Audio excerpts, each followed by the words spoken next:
Avast ahoy and g'day once again to ye mateys! I be your adventurous and salty DM, Josh the Pirate, and it brings me enough joy that it could comfortably have been ridden by Frodo and Gandalf all the way to Mount Doom in like 2 hours to welcome you back to Corsair's Cove and Mano our Mano. With me, I have my darling wife, the beautiful, talented, and punitively auspicious Karen! Karen, who the absolute heck are you? Hi, Ardana.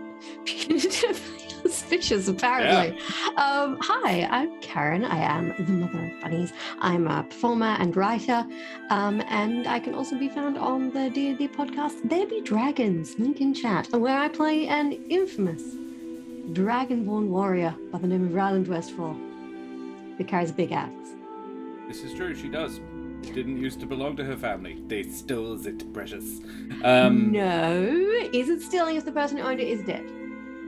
I apologise, they grave robbed it, precious. Hey, Castellan, speaking of the devil. And grave robbing?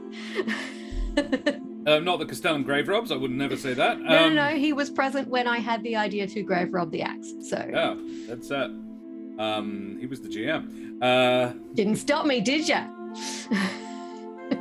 How fiendish of you. And Madame and Monsieur, Dama under Herren, beings of indeterminate gender and devilishness, I be Josh the Pirate. And you can find me here on my channel, Corsair's Cove, which I run with me lovely lady wife, where we play D&D, and do other D&D related decisions. Why would I stop you making terrible decisions? Why? Who says it was a terrible decision? I think look, it's worked out quite well, but you know.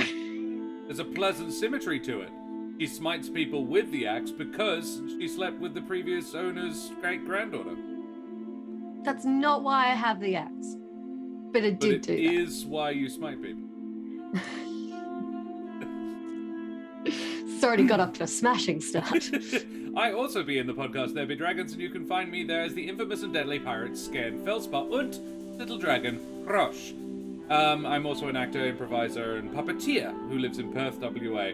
And on Monday night, you can find me running Humble Word. And then on Tuesday night, you can find me here talking about D&D and RPG-related stuff, sometimes with friends like Ardana or Castellan.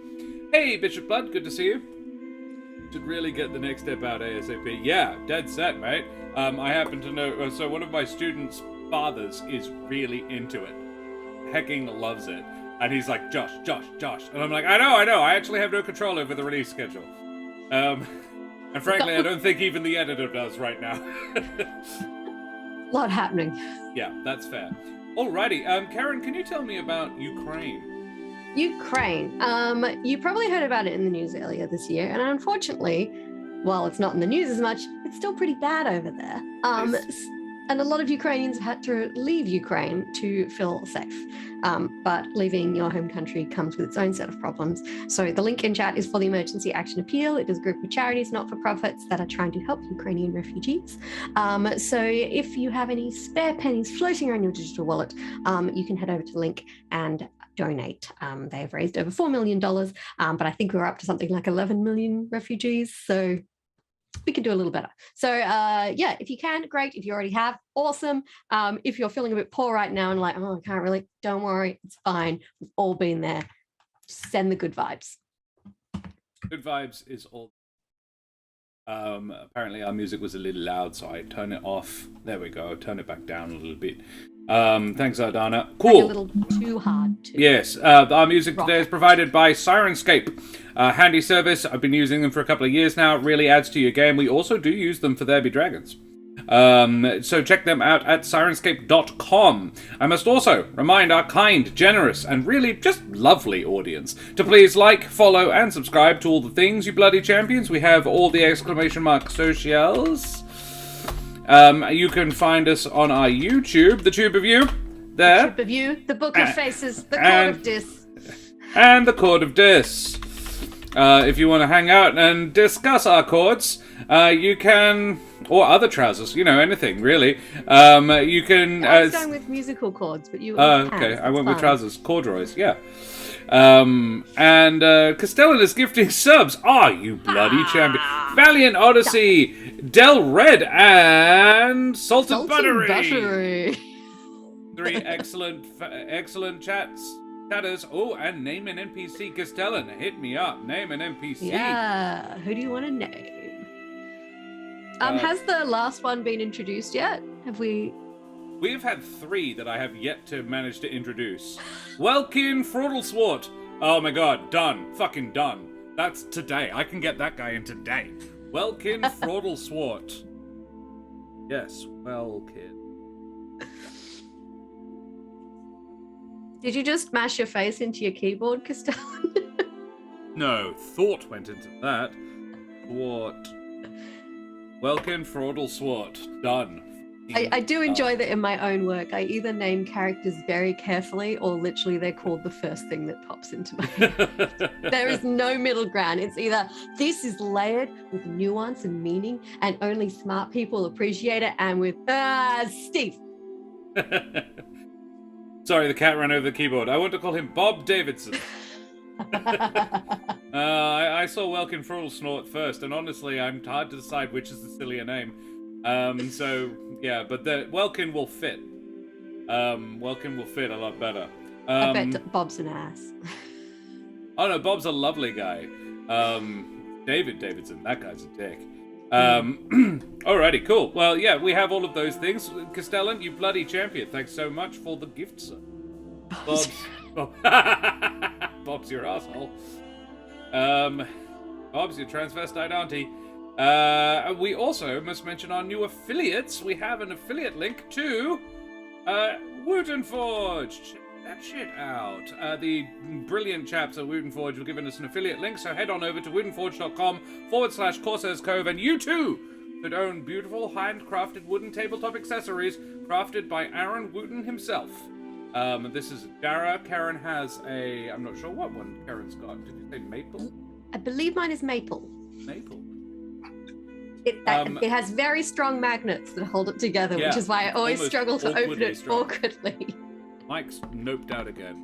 Excellent. Having all the tech troubles tonight. Yeah, Karen's computer wouldn't turn on either. Excellent. Having all I'm running this off my laptop, which also froze earlier today, so this could be fun. Support this channel, guys. I have to go to 0 Dark 30. Okay, noted. Well, he comes, he drops some subs and leaves. That's because he's busy writing down criticism for me to read later. Excellent. Alrighty. Well, hopefully the microphones, mine drops out when I go too quiet, so I just need to remember to be loud. Trick is, I conditioned myself to be quiet while our housemate was here, and now she's not here, so I can be as loud as I fucking want. Yeah, she can't hear you in Sydney. You're fine. Yeah. So, Karen, I think it would behoove us to have a small recap. Last episode. You have the Red Book of Remembering? I do have the Red Book of Remembering. I am indulging a 4 Pines Brewing Company ultra-low alcohol beer.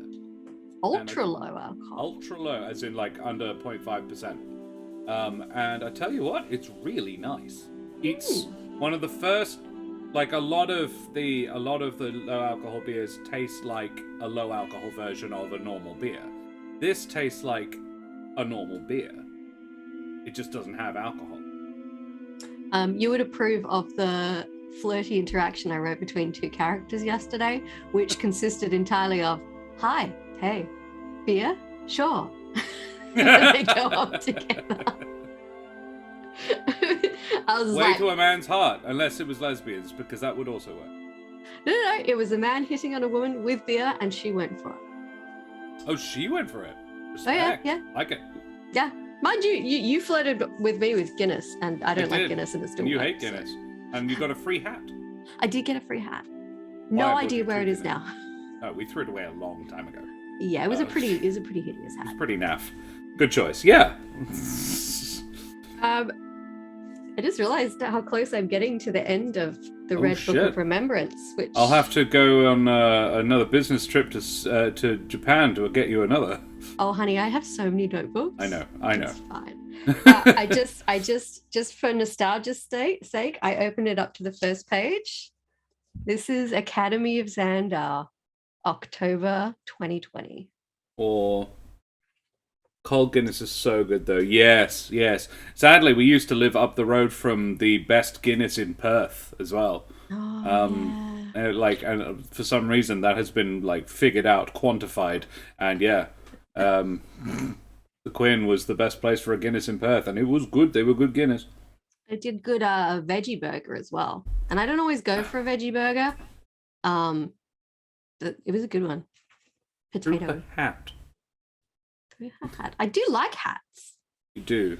Like, you really if do. you rocked up on a date with like a cool hat for me, that would be like a solid move. Anyway, we were trying to recap last episode. Let's. That's how you know I'm tired. I get delirious. Okay. Really, I should be the perpetually tired mother of bunnies, but you know. Well, I said that last time, and I didn't want to do it again. I've been working very hard this week. I was hoping the nap would have helped. Previously on Mano a Mano, Garrett still has a few days of scribe work left, so we're still hanging out in Bottle Down. I'm wandering around the markets trying to entertain myself. And I met a red tiefling named Captain Zendros, who's part of a trade delegation, the quartermasters of Ears. I-U-Z. I-U-Z. I spelt it differently. So they're very good at procuring things. And so I'm like, I have all this money I've made burning a hole in my pocket. So I'm like, hey, could you get me a super dope set of armor that just looks like a fancy stage costume? And she's kind of a little bit coy with me. And I'm like, well, what if I gave you 10 gold pieces plus 10% of the value of the goods you acquire for me? And she's like, you should come back tomorrow afternoon. So I like her. She's nice. Nearby is a dark red brass dragonborn. And I'm like, oh my goodness. My storyteller senses are tingling. Who is this person or dragon? Hilarious, because it was not my intent, but yes. I enjoy that I wrote with a big scimitar and no shirt. Yes, he was shirtless. And his name is Gurok. And I offer to buy him a pie and a pint in exchange for his tail, which he goes for. And fortunately, they're from Chalderon. And as part of their entourage here, they've set up the Everything on a Stick Festival, or a mini version of their Everything on a Stick Festival. So we go inside and we have Brussels sprouts on a stick, and lizard on a stick. But it's not actually on a stick, it's just the tail is rigid, so you hold the tail and you eat the lizard. So it's a lizard that is technically the stick, but is also on a stick. And Garrett eventually comes and hangs out with us, and we have a good time. He tells me all about Chalderon. And I'm like, heck yes, writing a song. This is dope. The next day, I bump into the elf we rescued, Oceanus. We go to the park for a chat because he's feeling a little bit like the townsfolk are treating him weird, because they're all like, this guy's he's kind of a blue and has kelp hair, and we're just not quite sure about him. And I try to be reassuring, like, they're just not used to seeing people like you around. You can feel free to hang with me, and I'll be like, this dude is cool, don't mess with him, because I'm kind of like a little bit of a hero now, which is fun. We go for a walk down to the docks, which is where we see that the ship we brought back, the smuggler ship, is being kitted out with some new gear. They're mounting some harpoon guns on it. And I spot Yasin on the ship. So I go and talk to him and try to find out what's going on. And which is how we also find out that Sandra, one of the bandits, is, instead of being in jail, working off her debts to society by working on this new converted smuggler ship. And I'm like, interesting. Looks like they're preparing for something. I wonder what. And I take Oceanus for a lizard on a stick, which is my actual note that I wrote. Because I'm all about the important details, you guys. Yeah. You take a guy for a lizard on a stick, you got to note that shit down. And so we are summoned. Sorry? Shenanigans. It was a bit of a shenanigans episode. Let's start as we mean to continue. Exactly. But eventually we are summoned to see the council. and we go, and Galen and Andra, Ellen, and the commander of the town guard, Alejandra, are all there looking super serious and council-y. And they're concerned about this Lizardfolk camp that's nearby. Basically, they want to find out if these Lizardfolk's intentions are good or ill. Are they about to be attacked by Lizardfolk? Technically a Stixit. Yeah. Yes. It's one of those lizards that can't drop their tails. Yeah, because you hold it up with it. Is it they want me and Garrett and Oceanus, if he wants to come with, to go and check them out. But like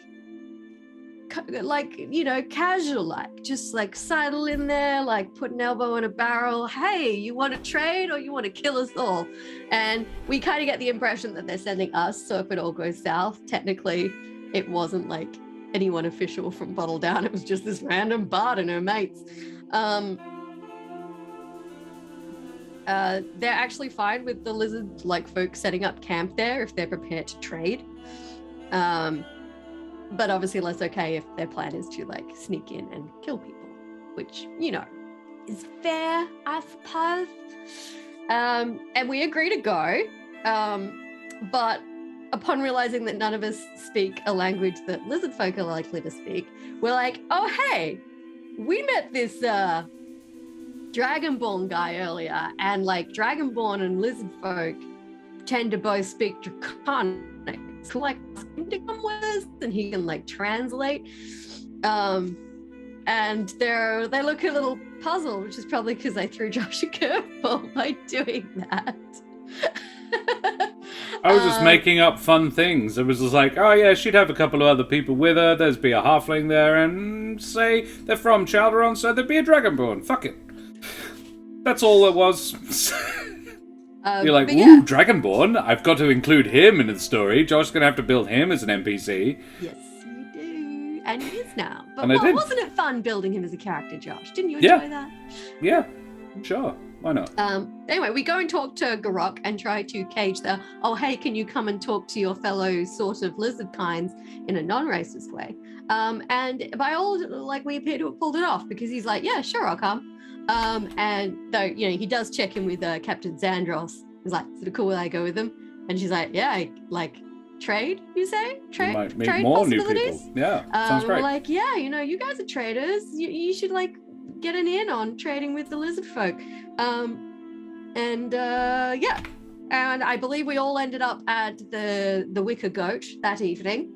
And I did my set. I've been trying to teach Ratnus to dance along to the music, not terribly successfully, but you know what? She's actually getting worse. She's trying, goddammit. She's giving it a good hot try. So yes, and I believe did we leave in the morning, or are we still doing? You haven't left yet. We haven't left. We got to that night, and we were okay, we'll start up again tomorrow. Yes, we've Splendid. all gone to the tavern. Ratnus is awkwardly dancing around on her hind legs. And all is technically well with the world. Let's ruin it. On tonight's episode of Mano a Mano. Yeah. Cool. Alrighty. Well, mateys, may your next meal come come on a stick and a stein of craft beer, and all your party members speak fluent Elvish, as we head tremulously at first, and then with mounting heat and passion to Telos. So, Beryl, you finish your set, you have a good evening, you hang out with Garrick and Oceanus. Oceanus was just sitting in the corner of the bar that night, and then Garrick came along, and yeah, they hit it off a bit because they could both actually speak Elvish. Captain Eleander came along as well, and we had a bit of a nice sitting in the corner talking Elvish to Oceanus evening. Not too heavy duty, and everybody was mildly impressed by Ratnus's antics. Look, she is entertaining, if not skilled. Yeah. So around midday the following day, you go to collect your new armor and presumably set off from Bottledown. Unless, with Garrett, who has finished his job there. He's now a free agent again. and your new acquaintances in tow, Oceanus the Sea Elf and Garak the Red Dragonborn. The lair of the Lizardfolk is a decent distance away to the west, beyond the fjord of the Dunwater River. 2/3 of the way is through marshy, swampy terrain, which will slow your pace, though the journey could be done in about 12 hours. So unless there is anything you want to do before you leave... We better get going. Yeah. When you go to pick up the armor, Chaela Zandros, who is the tiefling lady, says, I do hope it is to your liking. In the interest of forming a good first impression, I did take a liberty of adding an additional feature. And she hands you a neatly folded set of robes, rather than armor. This is basically, it's an off-white stack of linen, but it's quite heavy.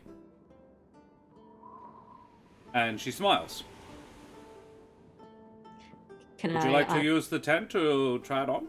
I would love to use the tent to try it on. Thank you. You put it on. It has similar weight to normal studded leather. Like, it's quite hefty stuff. Not inconvenient, but like it feels thicker than it looks. I suppose is the point. You can't find anywhere that it might be armored, but it does have the feel of armor, even though it's not. And you come out looking like some sort of acolyte in a minor religion, like just plain white robe. And she says, but it fits you very well. It actually emphasizes your figure quite nicely. But she turns and says, right, so you will find this more effective armor than normal, than your what you are wearing before. However, there is an additional spell sort of element, magic element to it. So, I want you to think of what you want it to look like, and then I want you to do this. Fashion!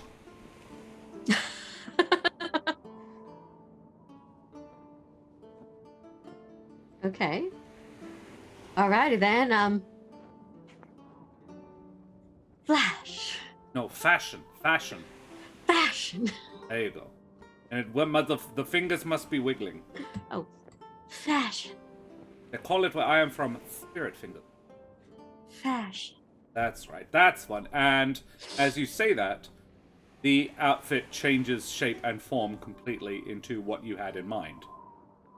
Ooh, which would obviously be a, slightly more fabulous version of what I'm wearing in my little character picture. Sure. Basically, it's the same, but with sequins. Oh my. Oh. Up to and including, it changes style and cut completely. Where before it was basically an unflattering dress, now it is breeches and a coat. It can look like anything you want it to look like. You can make it look like heavy plate armor. You could make it look like a bikini. It'll still provide the same armor value, regardless. I have a quick question, Captain. Yes? So I can turn it into anything I want? Basically, yeah. Fashion. And I want it to turn into like a pajama onesie. It does so. It has bunny ears and a tail. Oh, this is so impractical, but very adorable. Oh. And Xandros actually goes, ha! Yes! I love it. For a maybe play? not. Maybe, for the boudoir, as they say. I don't know what dwarven men are into. A lot of weird shit, apparently. Let's turn it back into something a little more practical for the road. It does get dirty, unfortunately. No amount of glamour can stop that, but I imagine you are capable of magically cleaning it.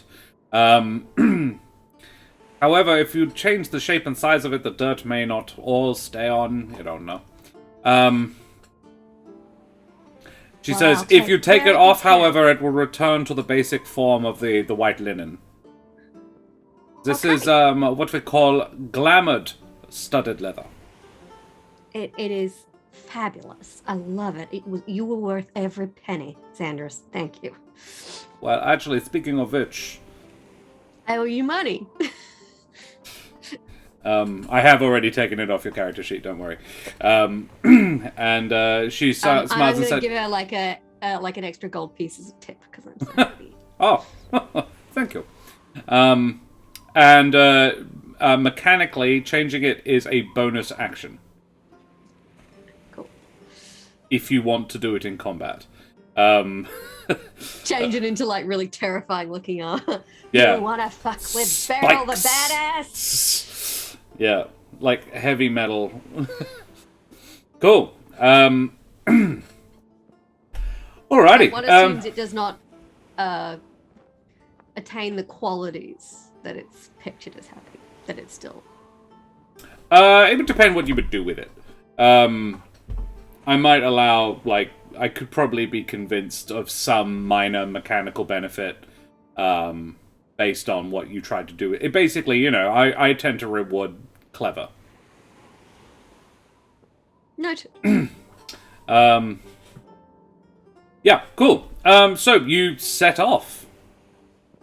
Presumably, you are joined by your new traveling companion at Zandros' stall. Garak arrives and says, you are ready to go. He has altered his outfit slightly for the road. He is wearing thicker traveling boots than he was before. Actually, yesterday he was barefoot. But now he is wearing more like, not boots exactly, but like thick leather wrapping around most of his feet. However, the claws are still exposed. So he's still got his grip and the potential damage of being kicked in the face by them. But yeah, there is now leather all the way up to about shin. Like greaves, basically. And then he is wearing the sort of the billowing, he's still got his billowing parachute pants, and a thick fabric belt. But he was bare-chested yesterday. Today he is now wearing a waistcoat, with loads of pockets. And he has a small, it's not a backpack, he's got a satchel. And his scimitar is actually sheathed behind him in a rear drawer scabbard, and it is one of those Arabic style scimitars, a really thick blade, looked like quite impractically heavy to wield for a normal mortal. It's worthy to note he's also not a particularly, he's big, he's quite tall, but he is not chunky, he is athletically lithe. Yes. He also has like most Dragonborn, he has quite thick tentacles on his head instead of hair. But on his snout, he has a pair that he has sort of sculpted into a mustache with a few more as a goatee sort of hanging down. So it's got the 3 points of, a goatee there. Ardana should always be, clever should always be rewarded. Exactly, I agree. So, how are you traveling? What order? How long do you travel for? Well, we would probably travel until the sun starts to go down. You'd be leaving about midday, so you'd get a good 6 hours in before you really need to start looking for a place to make camp. Yeah. Cool. I would take the lead, unless we were like moving through like thick foliage, in which case I would ask Garok to step up with his scimitar and like. Oh, sure. And Garak is, you brought him as the interpreter, but he's happy to sort of pull his weight. He is being paid the same as everybody else. So yeah, he'll like, please allow me, and he's got this. He has a technique to it. It's very workmanlike. Like it's almost like he's practicing. He's got this flowing style of blade work. Like he is clearly very skilled with that particular blade. And I'll I'll whisper to Cat, remind me not to piss this guy off. Gara goes, noted, yeah. It's good with that. Wouldn't want to fight him. It's like impressive and terrifying at the same time. Oceanus has managed to reacquire all of his gear. He is hefting a he has a trident. He's got and it's an interesting. It's steel, but it's blue. The metal has actually got a bluish cast to it, and like many elven artifacts you've seen, Beryl, it's quite elegantly made. Obviously, with quite a nautical theme about it. The handle part seems to be inlaid shells. Seashells for a grip. And on his back, he has a light crossbow. Actually, it would be at his hip, bumping along next to a small quiver of bolts. He doesn't wear a huge amount of other accoutrements, actually, though he is, again, quite lightly clothed. Neither of these two unlikely traveling companions look discommoded by the damp or the cold, because as soon as you get out into the marshes, it is a little cold. Once it starts getting boggy... Hey, McBluff, good to see you. Once it starts getting boggy, Oceanus might actually be a better one to lead, because it's more like swamp than forest. It's not jungle you're hacking your way through. And Oceanus would offer and say, allow me, this is sort of my terrain. Sort of. I prefer I should probably salt note water. that. Does Gorok speak Elvish? He does, doesn't he? Yeah. He does, yes. We would be when I was conversing building in him this Elvish. yes. Basically, unless otherwise stated, this entire mission will be done in Elvish or Draconic. Probably, unless you're wanting to keep something from Oceanus, you won't be speaking Common, and Garak would still understand it. So, yeah. Not hiding anything from the Dragonborn. Yeah, he speaks 3 languages, and you speak all 3. No, 2 of them. Does Beryl have any other languages? Do you speak Orc? Let me You speak Dwarven, of course. That's what I'm thinking. Yeah, it's Dwarven, Common, and Elvish. And Orc. I have 4. I have 4 languages. I'm not surprised, bards do. And Garrett speaks Giant. Yes. Increasingly well now. He's learning it. And as you travel, Garrett would probably be informing you of all the things that he's figured out. Yeah, cool. Alrighty. So Oceanus, so Beryl initially, and then Garrett for a while, and then finally Oceanus. Garrett, despite being probably the strongest physically member of the party, isn't leading. It's just not really his terrain. He doesn't really have the legs for it. He can just, take a back seat for this part of the journey. Yeah. I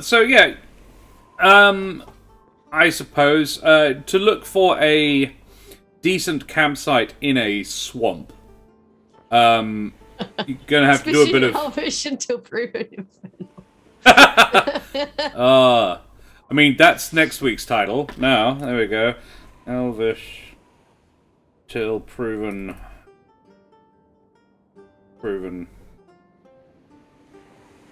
Lizardfolk. Love it. I figured out how to tell the Weasley twins apart. George is 6 feet up, and Fred is 6 feet under. Rough. Why did you come into chat and say that, you monster? Okay, Beryl, you and I will say you can pick one of your party members, not knowing particularly what they're all good at, to make the other call. About making camp? About finding a good place to make camp. Which one of them to make a survival check? Well, given we're in wet conditions, it feels like Oceanus might be the best choice. Very well. So a survival check from Oceanus. I'm just mildly curious now. Let's see, Garrett has... Okay, cool. Alrighty, chat. Let's have McBluff. Can you roll me ! Survival in chat? Oceanus has a +1. Beryl got a 3, so probably not Beryl. Let's hopefully Oceanus does a better. Yeah, hopefully Oceanus comes through for me, because otherwise we're like sleeping in the swamp. And no one wants like swamp all up in their bits. It's not fun. Amusingly enough, the best person to have rolled this, a 15, would actually have been Garak. He has a +2. But Oceanus has a +1, so 16 is pretty good. Thanks, Thank you very much, Bluff. You did a lot better than me, and I appreciate it. Alrighty, yeah. Oceanus manages to find a small island, basically, situated in a bunch of mangroves. It doesn't actually look particularly good from the outside, as in, like, you can't really tell that there's actually an island in it. But Oceanus obviously can see underwater and swim, and basically he determines that there's an island in there and leads you into it. And yeah, he manages to get you about 10 feet above the waterline, and to a point where the ground underfoot is not boggy. So you can actually, like, dry off for an evening, and some of the fallen wood up there is dry enough to burn. So yeah, you're on a small hill about 30 feet wide, roughly circular, and the back half of it is surrounded by is almost impassable by mangroves. The front half actually does look out quite well. So you'd have to have circumnavigated it, basically, to get onto it. But when he points it out, and he shows you up there, yeah, it's not a bad place for a camp. And it's actually partially sheltered from the prevailing wind, which comes in the afternoon by the trees. So that's, he says, oh, there you go, that's the places you're likely to find. You've already made yourself incredibly useful to this here mission. I'm glad I could help. For Beryl, any night that's not spent damp is a good night. Noted. We probably should have brought a boat, really. Never mind. You could have had a boat. Well, the guard wasn't doing anything with the sea ghost. They probably could have just dropped us off. Never mind. I do like a walk. They could have said something, you know? There I am, blithely assuming they need it for more important matters, and they could have saved us marching through a swamp for 6 hours? Well, I don't know that. It was just a thought that I'm sorry for bringing it up. I could well have been wrong. They might have been. I love torturing myself with knowledge. They were refitting it. And Garrett says, yeah, no, Beryl, they were trying to do stuff to it. They probably needed it in port. I'm sure. And he looks at Oceanus like, dude. Not a, like, dude, but like a, dude, don't. Garak, Garak says, well, perhaps I can lighten the mood a little bit. And pulls out of, and you're not actually sure where he stashed this on his person. Oh, okay. Pulls out a small keg of beer. Oh, Lord. Garak. I wasn't wanting to have to carry this more than a day anyway. Well, I think this calls for a little drinking song. And I will sing to my companions. Very well. Beryl, what do you sing?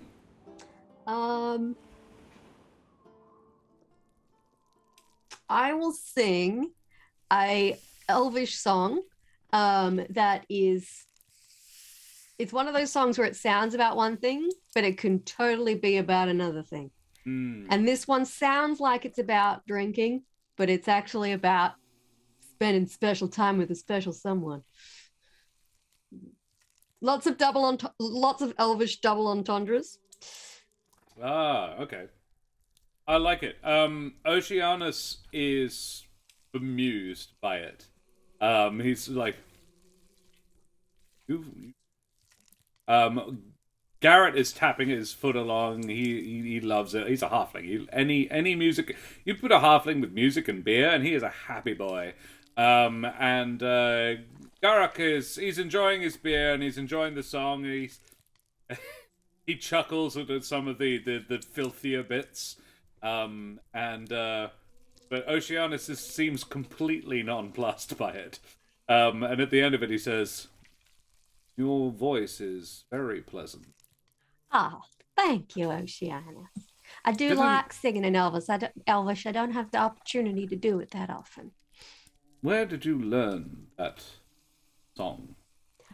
Um, Now let me think.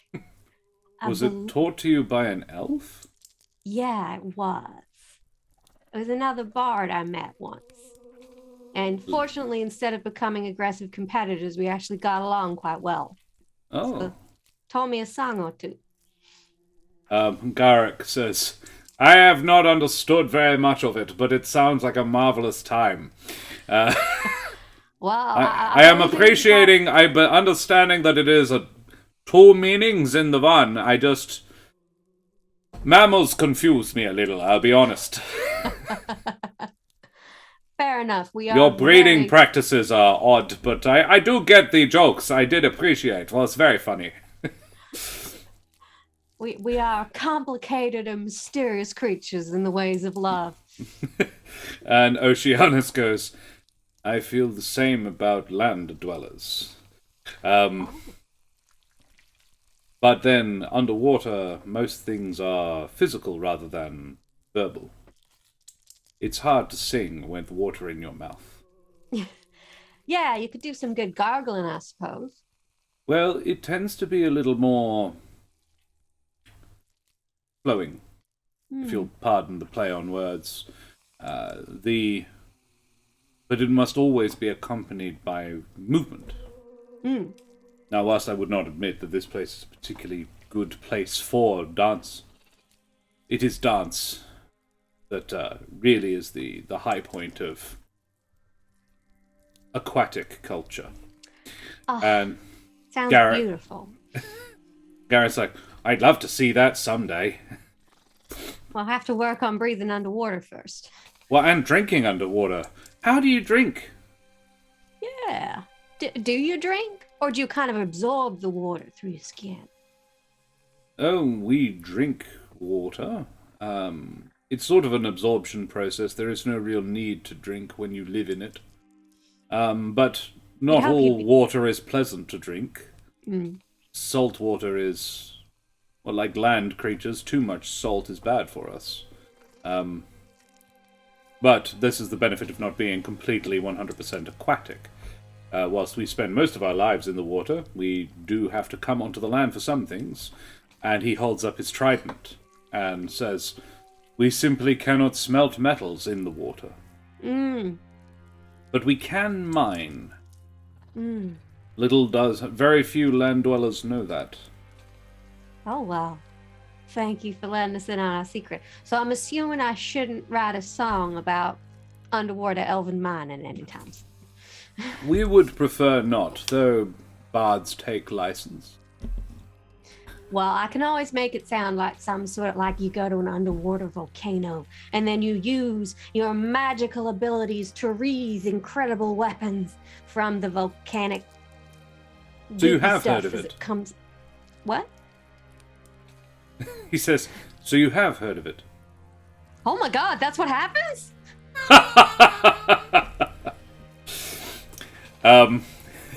And he laughs, and then Garrick has a pause of about like half a second, and then goes, "Ha ha ha! This mammal I do understand." Well, and Oceanus goes, "In serious, no, please don't write a song about that." See, I'm gonna live the rest of my life not knowing whether you're pulling my leg or not. Then I have succeeded. And he takes his trident and with one smooth throw skewers a large snake. Oh my god! Thank you. It's nowhere near you. It is behind you, but about 12 feet behind you, and just and then brings it up and makes a single incision around its neck, and then just goes and just de-sleeves this snake in one go, and and then proceeds to spit it on the trident and hold it over the fire by the tongs. That was impressive. You want any spices on that? Oh, if there's some going. Yeah, if he holds the trident with the dead snake out, I'll like sprinkle some like paprika on it or something.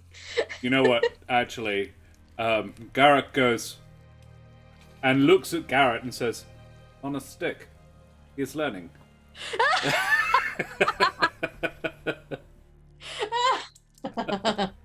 And Garrett goes, "Please, Miss Beryl, allow me."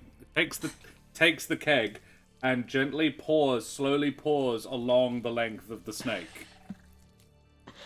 And it sizzles and pops as it cooks. And he reapplies the sort of the beer batter every... Baste it a little bit. Yeah. And I'm gonna ask, Lowly Stoner, would you roll me !roll space 20 in chat, please? Is this to see how good this snake tastes? Pretty much, yeah. Cool. Alrighty. See if our Dan is right. An 8. An 8. It is evolving. It's not amazing. The flavors aren't hugely complementary. Paprika, snake, and beer, just a bit of a weird mix. It's not unpleasant. It's definitely it's filling and hearty, and snake can be delicious. I've had snake; it's lovely if cooked right. But this one is possibly a little undercooked as well. Though the metal of the trident does make for an excellent cooking utensil, because obviously the metal heats up and therefore cooks the snake from the inside. Not generally how you'd be about things, lol. No, not really. But we are in a swamp, so you gotta make do. Needs must, as the draconian drives. So yeah. Can I watch at some point? I just want to be like, I reckon you could do a whole pig on that. On the trident. Mm. Wouldn't want to damage it. It's very flexible material, but not incredibly strong. So what I'm hearing is we would just need a bigger trident, and then we could do a whole pig. I would doubt I could wield anything much heavier. Okay. Garak has actually got his scimitar across his lap and is using it as a plate. And he has a bandolier of darts. They're throwing daggers. Specifically, they'd be rubbish for anything else, but specifically a dozen throwing daggers in a bandolier across his chest. And he's got 2 of them out, and he is dicing the snake along like in the manner of a sushi chef, along the blade. He says, we have done it. I think we have rushed a little. Let me have a go here. And he removes from his pack slices of seaweed, and wraps the snake in the seaweed, wraps little chunks of snake in seaweed, and then pops one in his mouth and goes, "Need something. Wait." And breathes on it. And it just sears it. And puts it back down on his knees and... Oh, actually, no. Might just wait a little minute. Try. And he offers he holds the sword out by the handle to his new friends. And... teriyaki, yeah. You try some snake sashimi instead. Can I have... Adana, would you roll me !roll space 8 in chat? Is this to decide if we get horribly ill from eating weird swamp snake? No, it's just to decide how much it improves it. Hey, Chaotic Goblin, good to see you. 6, not bad. All right, this is now a 14 meal. So it's a pretty good feel. This is sort of the saltiness of the seaweed, coupled with the beer and just that smokiness of his breath, has improved the flavor quite a bit. Roll for seasoning. Exactly, yeah. I mean, when you're just making up bullshit, why not make up fun bullshit? So I want us to do like a cooking thing at some point and call it roll for seasoning. And like you have a recipe, but at certain points you have to roll to see if you like change it. Like Alrighty. making the Christmas crack. You roll to see what nuts are going on it. Ooh. That sort of thing. Live stream us cooking Christmas crack. And We have call the it Christmas audience crack. decide what we change, what we put in it. Cooking rules for 5e? Oh, yeah. Hero's Feast. Natural cookbook. Splendid. Alrighty, well, yeah, you do this. And, can I get a perception check? Beryl and one person of your choice can make a perception check. Well, given the others are cooking, I think it's me and Garrett. Garrett, okay. Garrett will make a perception. His perception is +1. Damn it, I am rolling low tonight. I only got a 7. I'm really distracted by all the culinary. Garrett got an 8, so neither of you rolled particularly well. We've been snuck up on Lizardfolk. I didn't say that. So, I'm just. yeah, you are about. You finish your dinner. You're sitting around enjoying the remains of the tankard of beer, possibly the second tankard of beer. How many tankards has he got shoved in his pants? Well, no, as in like, not the. That's the keg. The keg's probably right. got enough for about 2 tankards apiece. Right.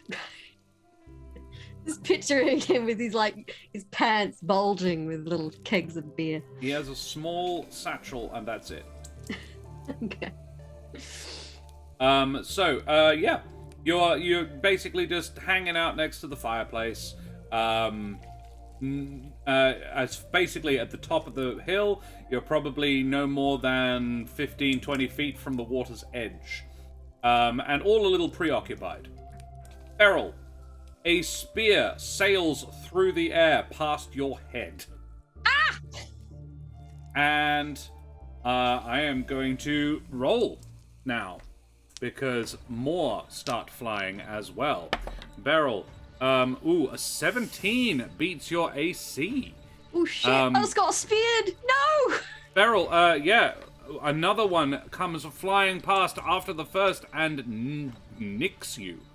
Let me see what the damage is. D6 plus. 5 points of damage to you, Beryl. As your GM's workshop is raiding. Raiders, thank you so much. Right. Good evening. You arrived just in time for combat. You have arrived just in time for a surprise sneak attack ambush, and not the good kind. Speared. Welcome, Potatoes up in chat. GM's Workshop, thank you so much for joining us. Favorite raider modes, please, guys. Let us have a shout out for Rackham and the GM's Workshop crew. GM's Workshop, there we go. What were you guys doing this evening? One assumes some manner of D&D related activities. Thank you so much for the raid. We are Corsair's Cove. We run D&D. We do very similar things to Rackham, to be honest, and almost as well. We stream Monday night and Thursday night. We do D&D, and on Tuesday night I do world building and tactics, and we look at other RPG systems. Roguelike D&D. Ooh, cool. Authority. Good name as well. Project Monkey winning. Projected Monkey. Some good names. You raid had more raiders than channel had viewers. Yes, that's true. We love it when that happens. Yeah, exactly. Roguelike D&D, that sounds cool. So, well, isn't all D&D roguelike? Depends on your attitude, I suppose. Yeah. I mean, I'm running a module, so technically no, this one is pre-built. Hardy Cross, good to see you. Thanks very much for joining us. Yeah, guys, I run a Persistent World campaign on Monday nights of Humblewood by the Hit Point Press, and no, I meant GM's chat. It showed me 65. There were 66 raiders. Oh, okay, weird. Witch's chat was. It takes a little while to update a lot of the time. But that's cool. I'll take as many as I can get. 5 Dodo. Cool. And yeah, tonight we are doing one-on-one D&D, Mano a Mano. Currently, I am the DM, and Karen is the player. Karen is playing Beryl. Beryl, Ingots Fury, our Dwarven Bard. However, sometimes Karen takes over the DM and I become the player. It's quite good fun, playing the same character. Hey, Wooten Forge! So you can compare and contrast our southern accents. Yes. I'm not quite as good at it. But I'm currently operating 3 other NPCs, and we have just begun combat. So, Oceanus will be blue, Garrett will be silver, and... so Garrett sure as hell didn't get hit, but the other 2 probably did. Oceanus's AC is not that high, and neither is Garrett. So Oceanus and Garrett are both going to take some damage as well from these sneak attacks. Garrett only took 3 points of damage, which isn't too bad. Oceanus, on the other hand, 3 points of damage here. Changes. Yeah. And Oceanus. Get points to Oceanus. Okay, he has 30, and he takes 6 points. Oceanus is down to 24. As a half dozen. And I think, well, before I describe them, because they have not actually appeared yet, these are all stealthing. GM John, thank you very much for the follow. Let's have a look. Let the chat make decisions for the NPCs. Well, I normally do authority, yes. Ardana, his flying spears remind me of that rascal paladin did in my Theros campaign yesterday. He borrowed a harpoon from the Leonin barbarian and skewered the boss with it. Paladin then wrapped the harpoon's rope around a mast. The boss hit the paladin with a poisonous sword, making the paladin paralyzed. Paladin turned from annoying to a living anchor. Amazing. That's excellent. Cool. GM Sean, thank you very much for the follow. Alrighty, so Karen, let's have some initiative. How much damage did I take? Because I got hit too. Sorry, yes, you took, I think I said 3? Yeah. Or was it 4? Pretty sure I rolled it. I re-rolled that dice, so I don't remember now. No, it was 5, I remember. It was a 4 plus 1. 5 damage. 5 damage. Yes, that's ouch, right. Ouch.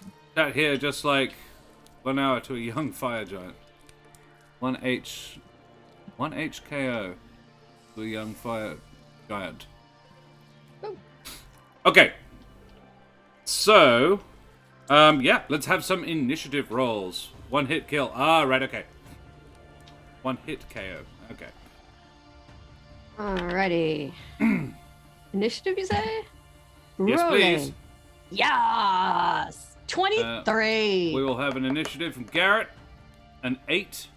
Not so great. We will have an initiative from Garak, who is a +4. So 15 from there. So Beryl had a 23. Can I get an exclamation mark roll space 20 in chat from one of our raiders? I don't care. In fact, I'm going to need 2 because one of them's going to be for Oceanus. The first will be Oceanus. The second will be the things attacking. So Beryl gets a 23. Pretty good, Beryl. Then we have a 15 from Garak. And an 8 from Garrett. And 8 from GD. Really wish I hadn't named Garak something so similar to Garrett. Garrett. Well, in your defense, you were... I was not intending for them to actually be useful. Yeah, let's say 5 Dodo and Doc JJ. Can I get exclamation mark roll space, as in spacebar, the number 20? That will generate a number between 1 and 20 that I can use as initiative for the things that are attacking and for Oceanus. Hexentail, hey buddy, good to see ya. Doc JJ, a 5. Well, that would be for Oceanus. Oceanus has a +1, so Oceanus got a 6, which means he's probably going last. But that's okay. Sorry to raid and fade, work beckons and such, and have an awesome stream. Thank you very much, GM Workshop, you bloody champion. Good on you, Rackham. Take care, my friend. Have a good day. Hex and Tail, can I get an exclamation mark roll space 20 in chat, please? Just need one more, and then we can begin. Beryl, you're probably going to be going first, because the creatures attacking you don't have a very high dex. So, you are welcome to have a quick look around and see. Give us space between the roll and the 20, and you're bang on, Hex and Tail.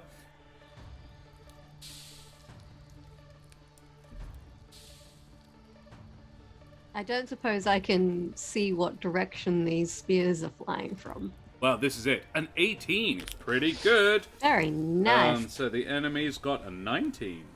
Well, they will be going directly after Beryl. Oh dear. Shit. I will say that everybody gets to their feet and forms a defensive ring with their back to the fire. Beryl, you can have a look around yourself. I will allow you to do this as a sort of a bonus action. It's normally an action to look. But no, that's fine, Hex and Tail. You kind of want this, actually, because then they'll reveal themselves, presumably. So, Beryl, make that perception check. See if you can see. What do my dwarf eyes see? 15. 15. Yeah, all right. Beryl, you can see. It's not particularly difficult to see them now, but they are quite well camouflaged. You can see a half-dozen frog-like creatures. They look like giant frogs, but they're wearing sort of tattered leather bits and pieces, not really clothing per se, sort of in the manner of savages. And they are carrying flint-tipped spears. They appear to only have one each, which means the ones they threw were probably their spares. So you wouldn't probably be too worried about having more thrown at you.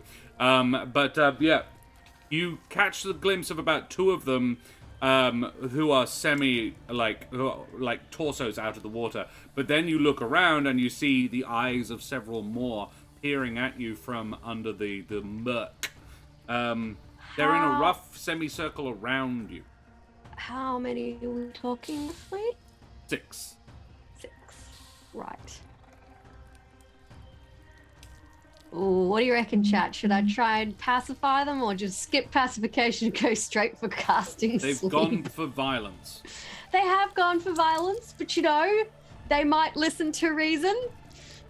Or I could just cast sleep and be done with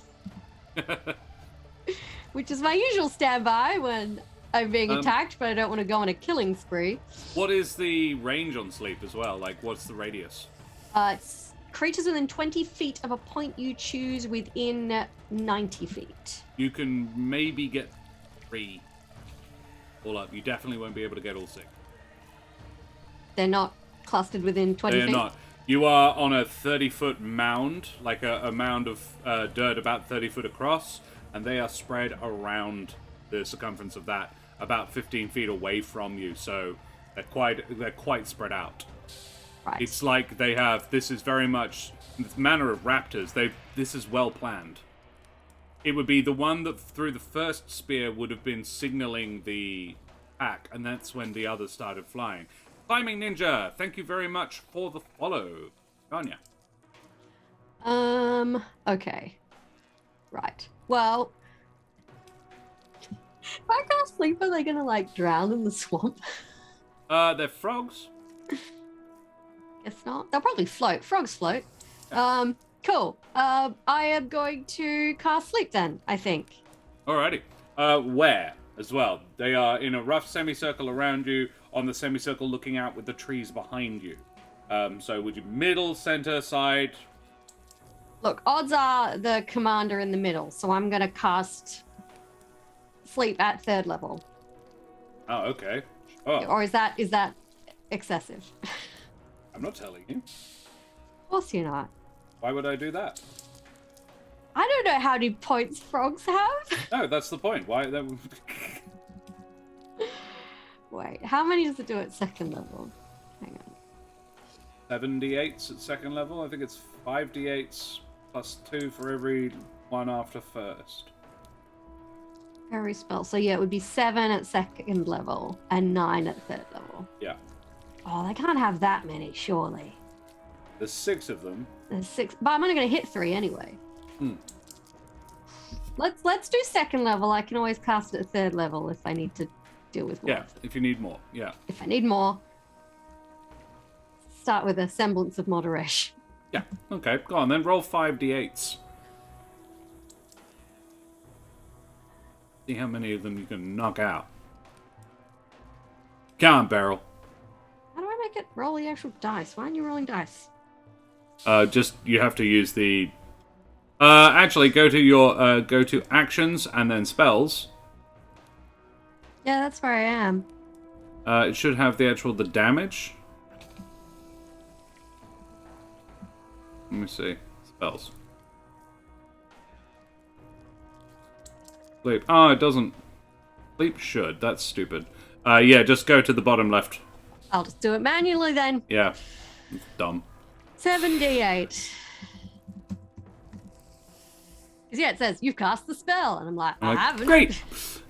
It's just crossed off the spell slot. 45! That's a lot! Whoa! 2 8s, a 7. That's nuts. 3 8s and 2 7s. Holy crap. Gosh. Yeah, 3 8s, 2 7s, a 4, and a 3. That is way above average. Yeah, Beryl, all 3 of them, 2 of them are the ones whose torsos are out of the water, and a third one that's just a set of eyes. All of their eyes just sort of flutter closed. And the 3 in the middle just sort of collapse. I'm going to say if it's sort of, they're all roughly evenly spaced out, it's 1, 2, 3 across the middle. There's still 1 on the far right and 2 on the far left of you as you're looking out. And it is their turn, unless you want to do anything else. I think I'll just call it, hey, there's no need for that. Very well. Yeah, there might be, because the other 3 sort of look at each other. And Beryl, you can spot in the trees around, they do like take a step back a moment as 2 of them just sort of collapse back into the water. And can you describe your spellcasting technique as well? Like, how do you do this? I presume I would have already had my dulcimer out because I would have been singing the drinking song from earlier. So I would have just leapt to my feet and just hit like just a solid like power strum. chord. Yeah. Okay, cool. This echoes out and the 3 of them just sort of go and just sort of collapse back into the water. 2 of them are floating on their backs, tummies up. The third sort of just floats up and you see its back. It's facing, it's floating face down in the water. Hey, Tony Karlstrom. Someone flip that one over. Bubbles are coming out of its mouth, but it still seems to be breathing fine. And then, looking beyond them, Beryl, you see an enormous frog being ridden by a slightly smaller frog. The slightly smaller one is dressed in sort of a savage version of royalty robes, and wielding a very big spear.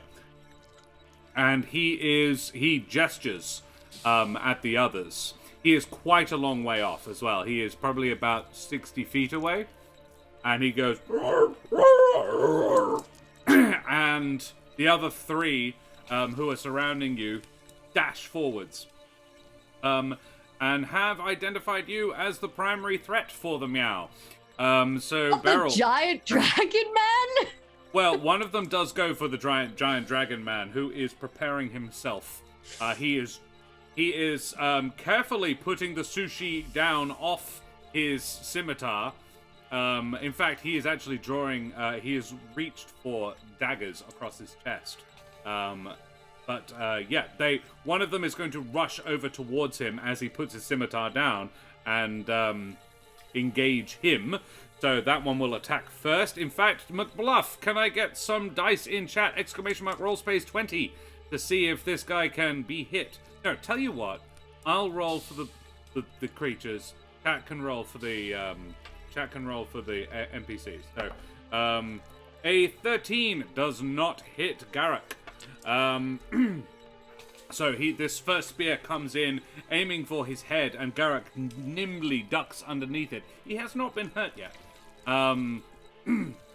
However, then Beryl, the other two are going to come rushing towards you, sort of flapping their giant webbed feet, slapping on the muddy earth as they rush up the hill towards you. McBluff, roll that d20, and I will use it for Garrick. 6 and a 3 on the dice, Beryl. You're probably fine. However, they then all make bite attacks. So, what's being bitten like a frog? Being bitten by a frog like? Not great. Beryl, one of them gets a 16, which is your new AC. So you do get bit. It's not particularly bad. They don't have very sharp teeth, but they do have quite strong jaws. Oh, McBluff rolled a 1. Straight natural 1 on the attack. Never mind, McBluff. It's okay. We will, however, get a couple more. Can I get one from Doc JJ and one from Tony Karlstrom as well? Because, so firstly, Beryl, you are going to take some damage from being bitten by this creature. You take 3 points of bludgeoning damage as it noms you, and it's very much a arr. As its mouth clamps down on you. Being gummed aggressively by a frog! Doc JJ got a 15, and Tony Karlstrom got a 9. Now, this is a big trick. AC is quite good. They are all armed with spears and shields. So I don't think... that being said, Garrick has a +6 to hit. Which means a 9 does hit. It equals beats, in fact. And a 15 on the dice is the AC, so also hits. So, Garrick, he goes to throw his darts and then decides against it, draws his scimitar, slashes first at this creature that's trying to bite him, which I will now roll the bite attack for as well. A 2 does not hit. So he dodges out of the way, and he is moving. He is using his blade, the flat of his blade, to parry very neatly, and he swings the blade, flicks the tip of the spear away from himself, and then slashes across this thing's belly. Then, as it sort of staggers back, with his offhand, he just punches it in the spot where he stabbed it. So basically he, for those following along at home, Garrick is a level 3 Kensei monk, and he just flurry of blows. He missed with his primary attack, but then he made a pair of unarmed attacks, which I will now roll the damage for. You're just punching frogs. A 5 and a 7, and the second attack punches clean into this thing's stomach, and he just pulls and fully disembowels this creature, who goes and sort of collapses to the ground, its guts spilling out. And Garrick just roars into the sky, "Come on then!" And you're like, whoa, I imagine. Next, it's Garrett. Hey, chat. What should Garrett do? Garrett has a crossbow and a... Oh, actually, I know exactly what Garrett's gonna do. Chat, bear with me on this one. Because there's one thing Garrett has that he hasn't gotten to use yet, and I totally wanna. Garrett has an ability that he has just gained. So he's going to do this. Garrett is going to use Giant's Might as a bonus action. As a bonus action, you magically gain the following benefits, which last for 1 minute. Beryl, you turn to your right as you see Garrett rushing forwards to help you. And as he comes, he says, "Don't worry, Beryl!" And he sort of slams he holds his fist up, the one bearing the ring you gave him, and slams his hand down on it. And Garrett quadruples in size. He grows and grows and keeps growing until you are standing next to a 10-foot-tall halfling. He becomes large. He then has advantage on strength checks and strength saving throws, and once on each of your turns, one of your attacks with a weapon or an unarmed attack may deal an extra 1d6 damage. So, that was his bonus action, so he is now going to make an attack. So, what else has he got in, Ardana, what can I have a roll for your choice, scimitar or short sword? Exclamation mark, roll space 20.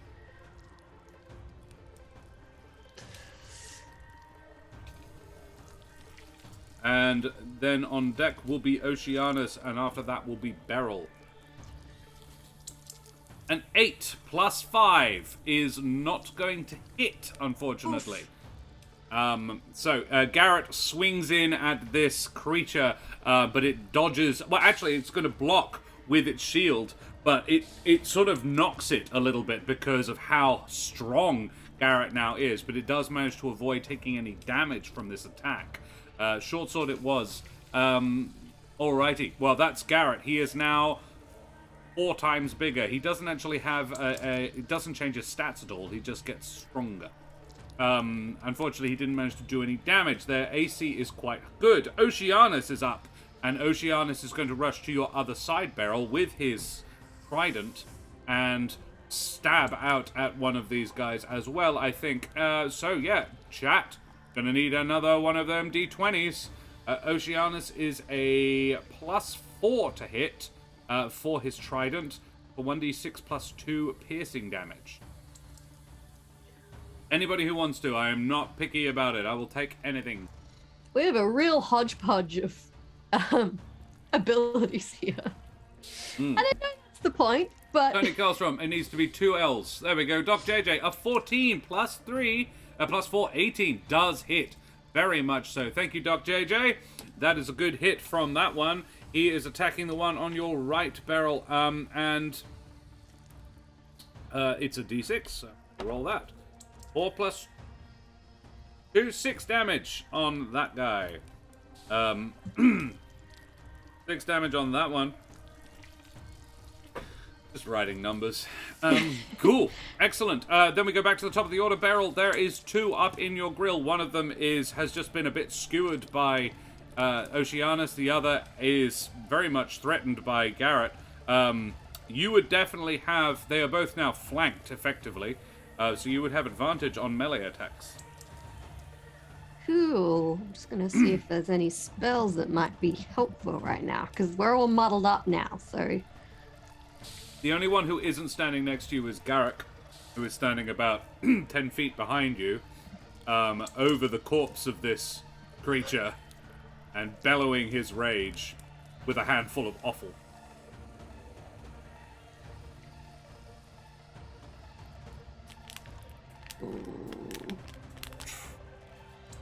Wow, you sound exactly like Laszlo from What We Do in the Shadows. That's pretty unsettling in a way. Oh, thanks very much. Well, I am going to draw my short sword. Mm-hmm. And slash at the nearest annoying frogman. Fair enough. Make me that attack roll. Because you know what? I offered them peace, they took death. You're going to attack 22! 22. Are you attacking the injured one or the not injured one? Whichever one is closer. They're both next to you. They're both in front. Oh, okay. Uninjured one. Uninjured one? Alright, the one that Garrett's fighting takes a 22 short sword hit. Frogman, Navy SEAL. Wait, Garrett's fighting that one? Yeah, Garrett's on that one. The one that's not injured, Garrett missed. Right. And the one that is injured is the one Oceanus skewered. Wait. Which one bit me? Probably the one Oceanus skewered. Okay, I'm attacking that one. It bit me. That's not okay. Fair, it's not. Make the damage roll then. You bit me! Beryl, how do you do this? Min damage. But how do you do this? I'm a little shocked by being bitten by a frog. It wasn't what I was expecting today. So I'm a little thrown by that. And then I realize, and I do that thing where you could get upset, but instead you get angry. So because I just played the chord to cast sleep, and so I grab the neck of the dulcimer and just rip the sword out. I'm like, you bit me, and I just stab him. Very well. Yes, you do that. Cool. So yeah, you stab him, and he goes down. Another. There is only one left standing, and he is very much fighting Garrett. He has reassessed, rapidly doing a quick reassessment, and decided that Garrett is a threat, and he is going to attack him. Again, in light of new information, I've decided this enormous. Oh wow, this guy's much more scary. And so yeah, he misses with his spear, but he does manage to land the bite against Garrett. At least I'm pretty sure Garrett's AC is it's only 15. So yeah, he gets that nom in. The bites are the good things, and Garrett takes a further 3 points of damage. Don't worry, Garrett, it's not very bad. Garrett took damage before as well. Pretty sure. Yes. Yeah. Oh, I'm not sure actually. I noted Garrock and Oceanus' damage, but for some reason. Oh, that was it. Garrett. No, Garrett didn't get hurt. That was it. It was Garrett that didn't get hurt. Cool. Yeah. So you're all injured a bit. And there is one guy left, and it's Garrock's turn. So, real life getting bitten by a frog feels like a very pinch. Yeah, but that's a small frog. This is a frog the size of a man. This frog is actually a little taller than Beryl. Oh, well, that's terrifying. So Garrock is going to, he has used his, amusingly, he's used his breath weapon. But you don't really want him using his breath weapon anyway. I should have had him, never mind. He has burned a key. So I'm not going to have him do it again. So he is, I think, going to make a... What do we think, chat? Ranged attack, or is he going to get up in melee? He is huge right now, so it could almost No, it's Garrock, not Garrett. Oh, sorry. Ranged. Okay, very well, Tony. So he's going to go back to his daggers, and he is going to throw a pair. Oh, Doc JJ agrees. Okay. Yeah, he can, because he's a Kensei, he can throw a ranged attack as a bonus action. Kensei shot. You can use you can use a bonus action to make your ranged attacks with Kensei weapons deal an extra 1d4 damage of the weapon's type till the end of the turn. So that's what he's going to do. He can only do it once, but it does double the damage. It's pretty cool. So he's going to throw it at the unarmed, at the one that Garrett is dealing with, and seeing as Doc JJ or Tony were the ones who were into it, let's have one of them roll the damage. First one up, boys. Or Truckbedools. I'm not sure if I'm pronouncing that one right, but yeah, Truckbedools, if you want to have a go, throw it up there. We're going to need some more in a minute anyway. A 4, not great. Tony got an 11, which is better, but we got the 4 first. Unfortunately, that's a 10. So this one hits the creature, but it does not penetrate. This one appears to be quite good at blocking with its shield. However, it is now Garrett's turn, which means the 11 from Tony Karlstrom goes to Garrett instead, and Garrett makes a short sword attack. That's okay, Doc JJ, because now Garrett is making a short sword attack with Giant's Might turned on. So he's going to add an extra 1d6 of damage to this short sword attack. 6. Okay, good.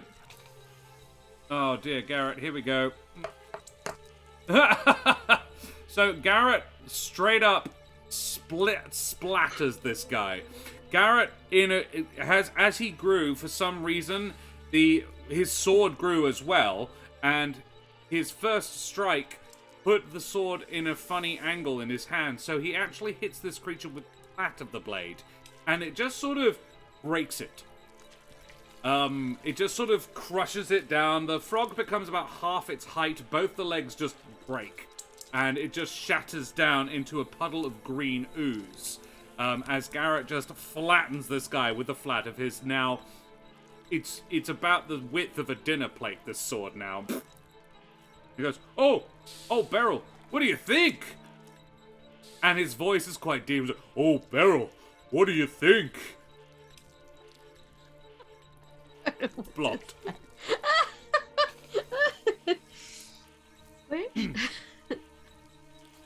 Boy, maybe we should tie the rest up. Have you seen that one? Yeah, how far away was that big one? You said 60 feet? About 60 feet. It's Oceanus' turn. Oceanus says, More are coming. And as he points this out, the large one riding the frog is going, Roar! Roar! And as he does, 3 more of these creatures jump out from behind you. From the mangroves behind you. Now, Beryl, it is worthy to note that one of these looks a little different. At first you think, because you can see, basically, I want to go back a little bit. The large one riding the giant frog is... And there's about a dozen others around him now, and they're all clapping. At first you think he might be applauding you, but then you see another trio leap from the mangroves behind your camp, and he was clearly applauding them. And it is their turn. They actually will go between Oceanus and Garrett, so that Oceanus doesn't lose his turn. But, am I getting like a Boagrios vibe right now? One of them is... 2 of them are dressed in similar manner to the first 3, well, the first 6 that you dealt with. But the third is dressed in a slightly more, not impressive, but different manner. He is festooned with strings of baubles and fetishes in the manner of a shaman. Oh, no. Correct, Castellan. Yeah, actually, Karen, you know what it is. It's not Boagrios! It's... Welkin! What's that from? Welkin Frolswort? You know, the name that, Castellan claimed at the beginning.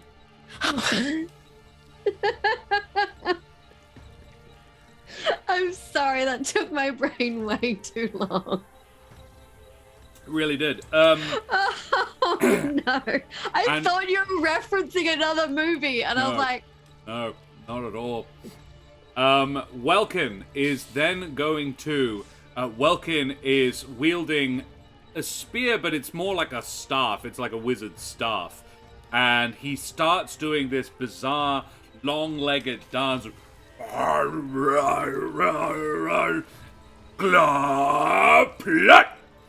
And he plants his spear down, his staff down in the center of in the ground between his feet. Disappointed! You shouldn't be, man. And Glar Plat. Beryl, can you make me a wisdom saving throw? And Castellan, seeing this is your character, Castellan, McBluff, and... who did we have before? Bedules. Can I get exclamation mark roll space 20s in chat for the other 3? I will take them in order. It'll be Garrett, Garrick, and... Well, the order Beryl met them. So Garrick, Oceanus, Garrick. I got Beryl, a 12 on my is wisdom the DC. save. 15, Tony Karlstrom. Garrett saves.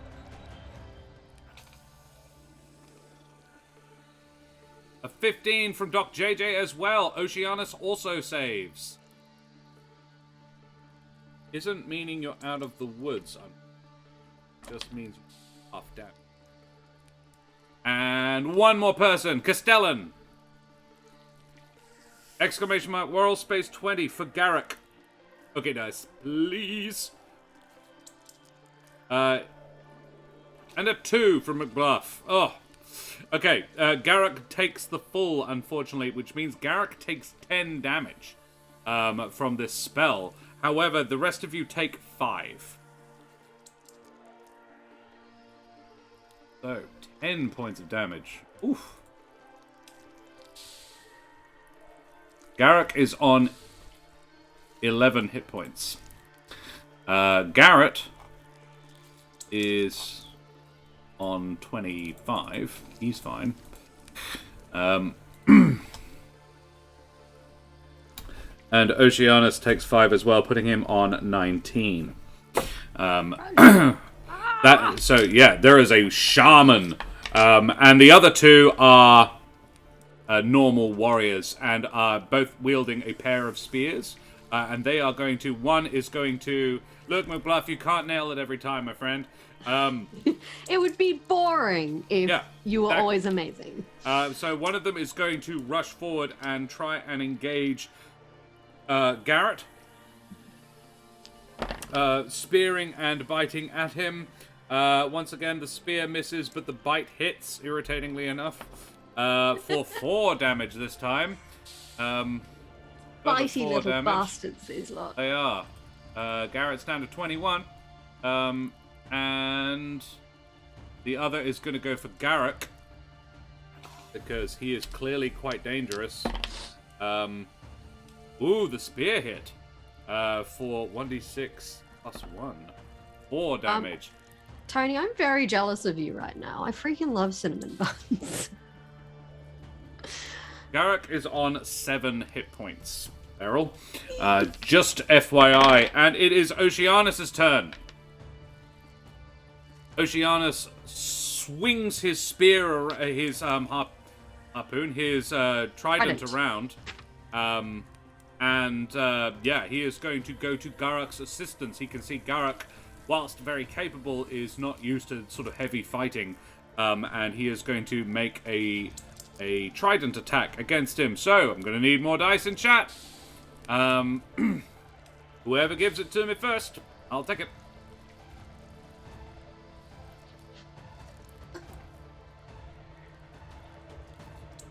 Music. Well, this is fun, but let's have some dramatic frog shaman is trying to kill me music. Yeah. Ardana, a nat 1! Oh dear. The trident just goes straight past him. In fact, he is going to parry it with the shaft of his spear. Unfortunately, Oceanus only gets 1 attack. Pretty sure. Yes. That's a 5 to hit, so no. And then, Beryl, it is your turn. Right. I feel like I need to cast some sort of damaging spell on the shaman dude. Mm-hmm. Welkin needs to feel some pain. Welkin, you are going to feel the pain of... Dum dum dum dun dun dun dun dun. Does he have any metal on him? No. That would have been nifty. Okay. They're quite primitive creatures. They don't appear to know how to smelt metal. Right. Shatter then. Ooh. They are. You could probably get at least 2 of them. I'm going to say, hell, you can get all 3 in the shatter if you want. Awesome. I am going to cast Shatter. Nice. Okay, and that is. Well, hang on. No, sorry. You'll only get the one fighting Garrick, because Garrett is standing next to you, so there would be quite a bit of room between. But yeah. Yeah, no worries. 2 is fine. I will take 2. Right, roll them bones. 4d8s of shatter damage. 23. Beryl, the one that was going for Garrick, explodes. He just sort of And Garak is then just sort of covered in a fine mist as this Oh, gross. as this resonating boom shatters out. Presumably, again, another single strum on your Yeah. dulcimer. Now, does the How does Shaman Welkin go? he is knocked backwards, not meaningfully, but yeah, he is knocked backwards quite a bit by its. He does, however, tank the damage. 23 is not enough to drop him. And it's the unconscious one's turn. They are still unconscious and asleep for another 42 seconds. Excellent. So it's Garak's turn. Garak is going to swing around. He is going to back off a little bit. And I reckon we're going to stick with ranged. And throw another dart. He's going to do that same bonus action Tensei throw dart weapon thing. And yeah, let's have a dice roll in chat. Anybody who's keen, I'll take it. Have you got the Sirenscape on, Karen? No, because I had to swap computers, so I haven't. Valid, yeah. A net 20! Wow. Doc JJ. Hexatail rolled a d4. Got a 4. Look. Yeah. Doc JJ. How do you do this? Describe it for me, please, because he had 10 hit points left, and 4d4 plus 4 is probably gonna do it. Statistically, there's a very low likelihood, like, I'm gonna roll it, but I sincerely doubt. There's a 4 and a 2 right there, that I've only just done 2 of them. That right there is 10. So, Doc JJ, how does Garak kill this Welkin chap? Where does he throw his dart? Describe it for me. I'm black, help! Very well. The Beryl, what do you reckon, Karen? I think the dart hits Welkin in the throat. Yeah. He's croaking, he's looking angry, and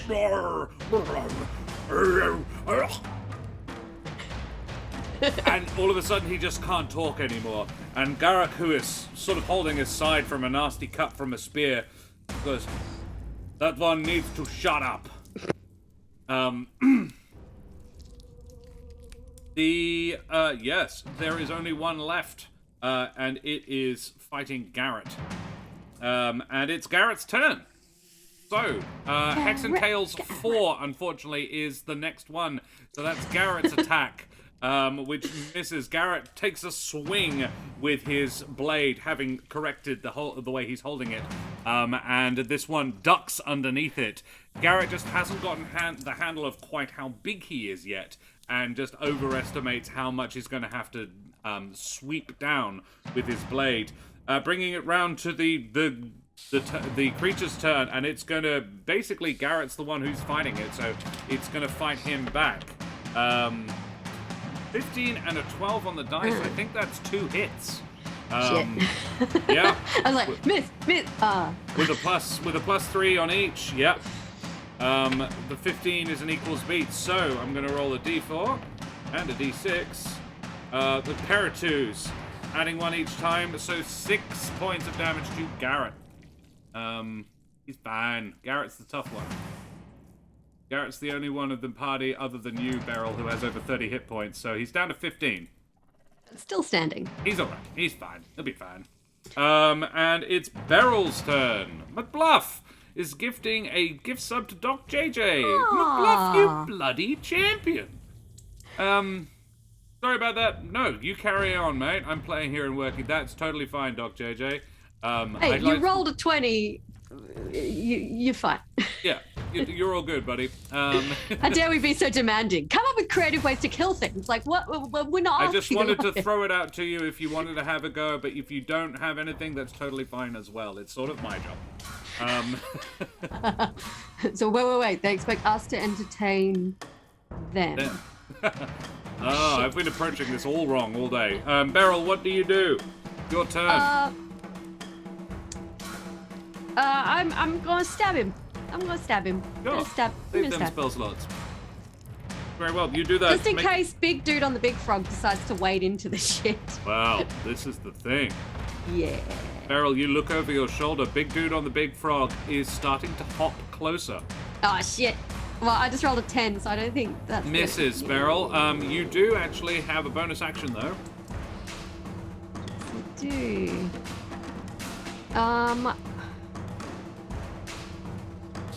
Do you have an offhand weapon? I have a dagger. Yeah. So I could attack with that, or I could give someone bardic inspiration. Well, you could do that. It will be Garruk next. I'm going to give Garruk bardic inspiration. Very well. I'm going to be like, big guy's coming in, Garruk. I have seen him. And he looks like he is preparing to exhale his fiery breath. Because I'm not going to say that he actually used it to cook. That was just sort of for flavor. In much the same way, Rylan doesn't. Yeah. Rylan can freeze stuff without really using her breath. I sometimes do the whole mist from her nostrils thing. Yeah. He's doing that similar thing, like there's steam coming out. Alrighty, McBluff, take care. We will see you very soon. Enjoy your lurk.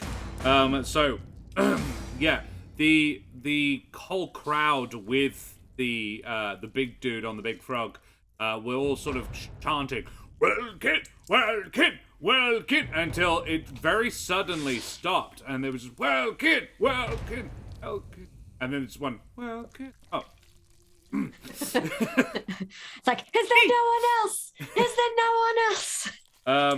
Well, this is it. So Garruk is going to... I'm going to go for it. I think he is head up. I reckon Garruk would pull out the scimitar and go ham on this boy. So, chat, truck badoodles, if you are still around, can I get an exclamation mark roll space 20 in chat? I'm going to need at least 2 of these, so anybody else who wants them as well, bring it. Let's see what Garruk does. And if he misses one of them, we can exclamation mark roll space 20, no D. There you go. 19 truck badoodles. Very nice. Very nice. Well, let's roll them bones, shall we? This is from the scimitar, so it's a D6, so that's 6 damage on this guy already. Let's have a bonus action unarmed attack. Nicely done. So somebody else, Doc JJ, if you fancy it. Oni, Dana, anybody. I welcome it. Roll your chaotic number. Bring Randomizers. Bring the mathematics of doom. Doc JJ just gifted a Truck Badoodles a gift sub. What a champion! Ardana got a 7 on the dice. Unfortunately, that is not enough. But I think that means we're going to use Beryl's Bardic Inspiration. Because he's only got that means he's on 13. So he's only 2 off the number. And Truck Badoodles is a follower as well. Good on you. Thanks for the follow. I don't know. Can you be a sub without a follower? I'm not sure. Might have been an automatic thing, but welcome nonetheless. Beryl, do you have a D6 or a D8 for your Bardic Inspiration? I think it's I believe it is a D8. Yeah. Yes, it is a D8. Max damage on the D8. Max damage on the D8, which means that's a hit. Nice. Turns a miss into a hit. Let's roll them bones. Let's see. 2 plus a further 6. That's 12 points of damage, which means this guy goes down. Again, this one, I think he is going to... Yeah, Garruk weaves this once again. You've seen him for his branch chopping weave. He does exactly the same maneuver. This big swirling motion and then brings it down. They're bullywug. Spoilers. The bullywug. I've just been avoiding saying bullywug so long, but I'm not sure Karen knows what a bullywug is. Anyway, so I do have a shit. Like, I'm pretty sure I fought bullywugs before, but do I remember? No. You know where you did? It was as V as the Pokemon trainer. Oh yes, it was. Yeah, that was in a swamp too. Yeah. Memories. Yes, that was the Shadow of the Broodmother. Two-shot we did. But yes, this bullywug brings up its spear to try and parry the blow, and the blow just goes, the weight of the scimitar just goes straight through and chops not only the spear in half, but also the arm holding it. And the bullywug just, as its arm just sort of sprays ichor everywhere. And then Garruk just, with his offhand, just clobbers this thing in the jaw and sends it flying back into the mud. And Garruk goes, I am having a good time, but I think now is enough, yes? And he looks at you and says this. Oh, you can be a sub without following, but you can set it so that you can't be gifted sub from streamers you're not following. Ah, okay, there you go. Well, there you have it. Cool. Well, it's Garrett's turn, but we are fresh out of enemies to fight. However, so the frog he was riding isn't a problem? That's not the big chap. The big chap is now approaching a little bit more slowly, Beryl. He approaches to the bottom of the mound. Beryl, for the first time, you get a good look at this chap. He is sitting astride a giant frog. In one arm, he carries a massive spear, and the other hand, he is holding a well-crafted steel helmet filled with coins. He is looking at you, his mouth a grimace, and he hops over on this, and he's clearly got a good seat on this. This is his normal mount by the looks of it. And he slaps his chest with his spear and says, "Harpacore!" And then he starts just yammering away at you in Bullywug.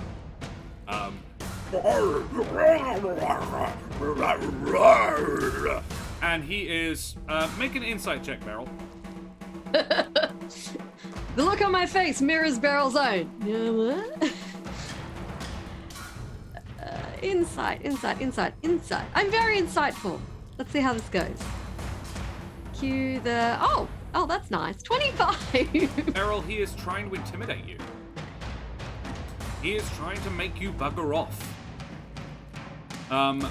You have no idea what he's saying, but you can definitely infer that he wants you to leave. He has been sending these people in to attack you because he doesn't like that you've set up camp where you are, and he wants you to go away. The helmet is clearly not of bullywug manufacture, nor would it fit a bullywug. Their heads are far too wide. This is...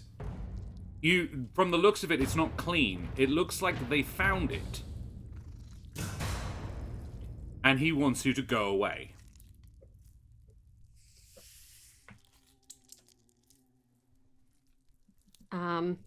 What do you do?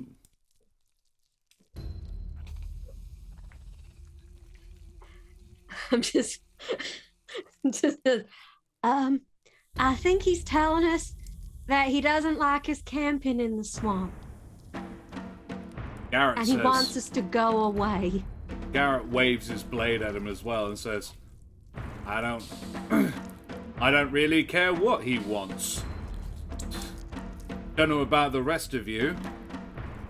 But we were just minding our own business. Don't see why we can't do that. They don't even like the land. And Oceana says, I do not care for these creatures. Your call, Beryl, but I am up for this. Filthy creatures. I'm just gonna be like, you want us to go?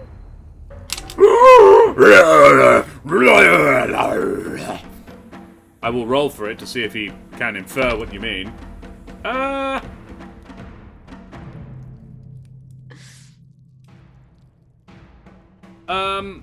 Beryl, make me a persuasion check.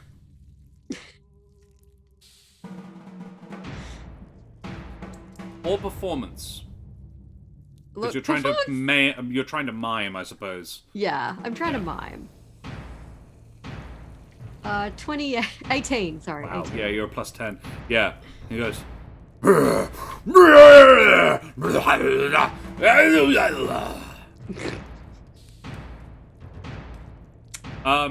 He is trying to... Yeah, he nods.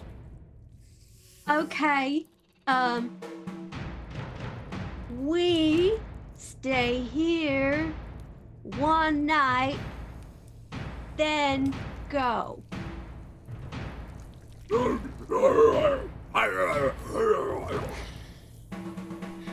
Is that a very much a no, you fuck off right now? Pretty much. I'll give you that for free. Look, I'm just guessing that that's how he feels that situation. I'm like, Yeah. There are about a dozen more behind him, but they are not approaching. They are staying that 60 feet away. They're in some they're basically they're like spectators, and they don't appear to be armed. It's like he brought his court. ooh. So he possibly doesn't want to lose face right now? Hard to say. But he does look like he'd be prepared to fight you, but you could try and make him bugger off. Beryl's gonna be as intimidating. He'll be like, no, you go away, or we stabby stabby. That's what you do. Make me an intimidation check, Beryl. And you can do it with advantage because Garak says, I approve, and then breathes fire into the air above you. That's with advantage. That's a 12. Not ideal.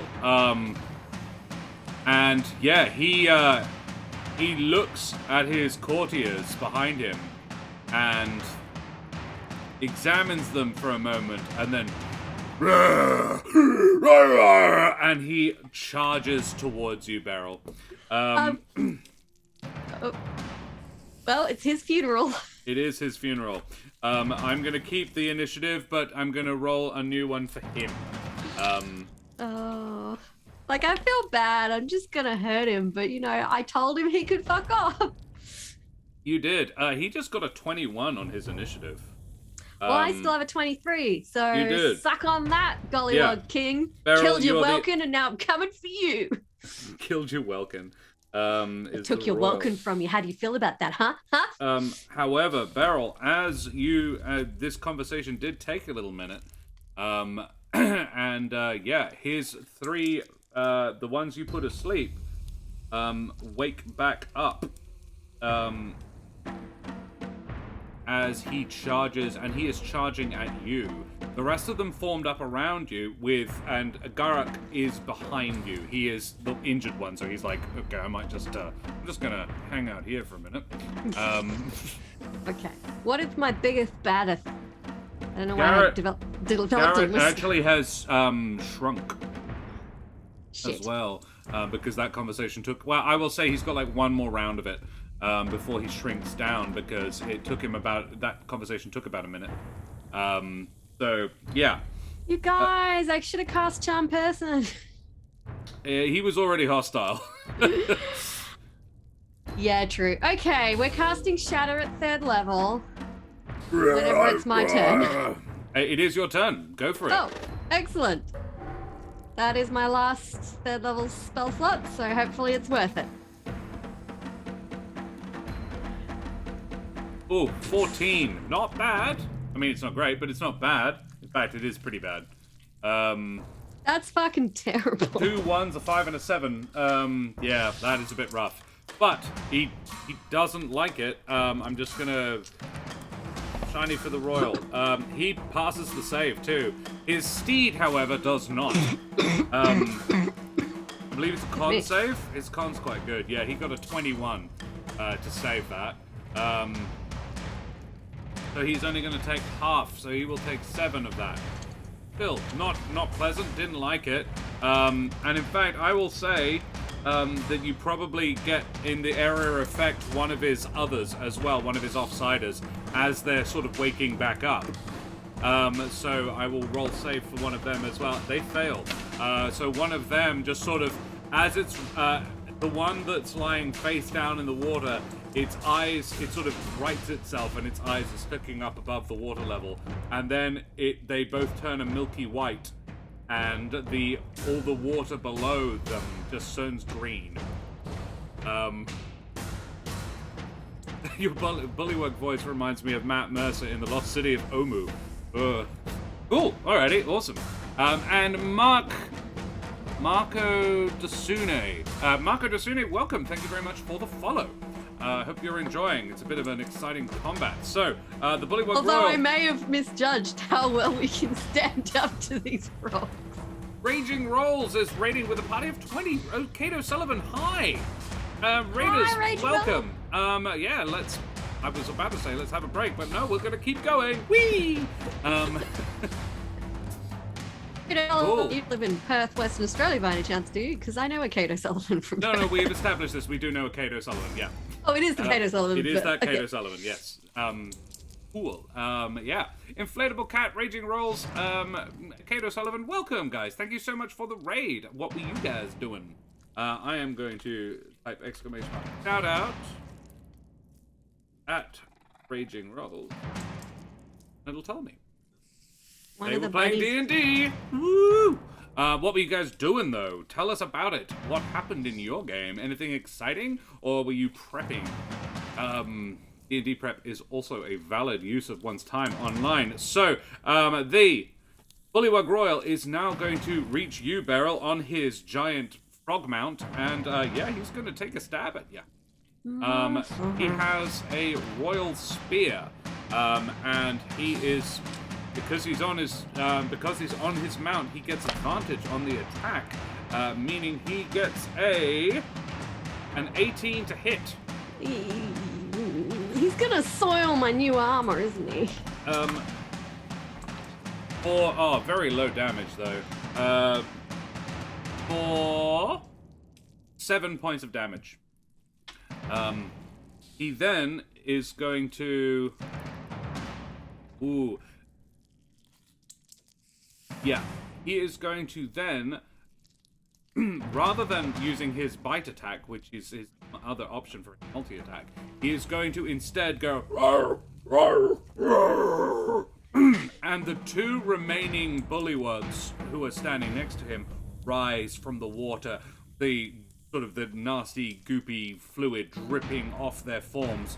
Their spears come up, and you can tell he has done something that has sort of pumped them up.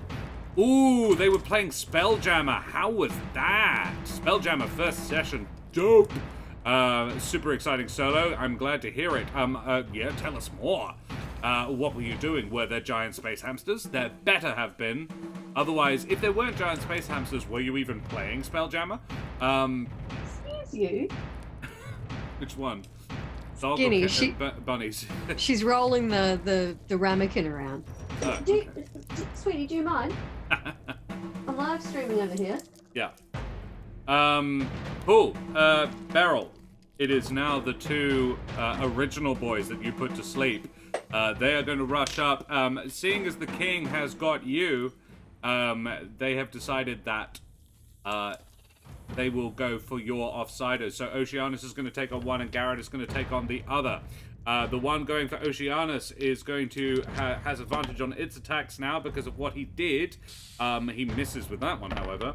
However, the other one got a crit fail and a 12, which means for the bite attack, he hits. It's always the bites with these boys. Oceanus cops a bite. They're shit at stabbing, good at biting. 3 plus 1 is 4. Oceanus is down to 15 hit points. And Garrett is going to take attacks from the other one. A 12 and a 15 definitely hit. And an 18 and an 11. Oh dear. Garrett's going to cop both of these. pair of 2s again, meaning Garrett takes a further 6 points of damage. Garrett is not looking great. He is on 9 hit points, Beryl. And now it is Garrick's turn.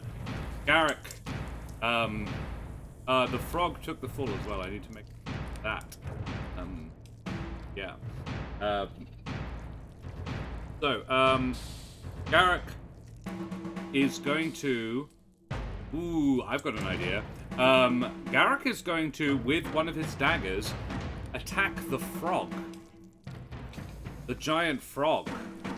Okay. I support this decision. Raiders. Inflatable Cat. Solo 1778. Kate O'Sullivan.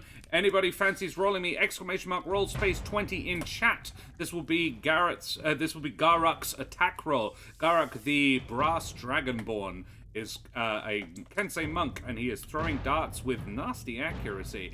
So if I can have an !roll spacebar, the number 20 in chat, that'll be his attack roll. Find out. And he will be using his bonus action to pump the damage of this up like he usually does with his ranged attacks. A 2 from Truckbadoodles. Not ideal. No, this one sails past the frog, unfortunately, missing and plunks into the water behind. Not ideal. It's because he's a little close, and indeed, Garruk is going to back up a little bit, like, oh dear. And that makes it Garrett's turn. Garrett has one more turn of being giant. So, Marco Dasune, can I get, that !roll space 20, but I need !roll, as in ROLL space 20. And this will be Garrett's attack. Garrett is engaging the chap who's attacking him, who's bitten him up real bad. 17! Oh boy. And I'm going to say Garrett is going to use one of his other abilities as well, making a fire rune attack. Yes! So he is going to use the fire rune. No, Castellan, I'm sorry, your boy Welkin is dead! We killed him! Yeah, we got Welkin. Music is a bit loud. Noted.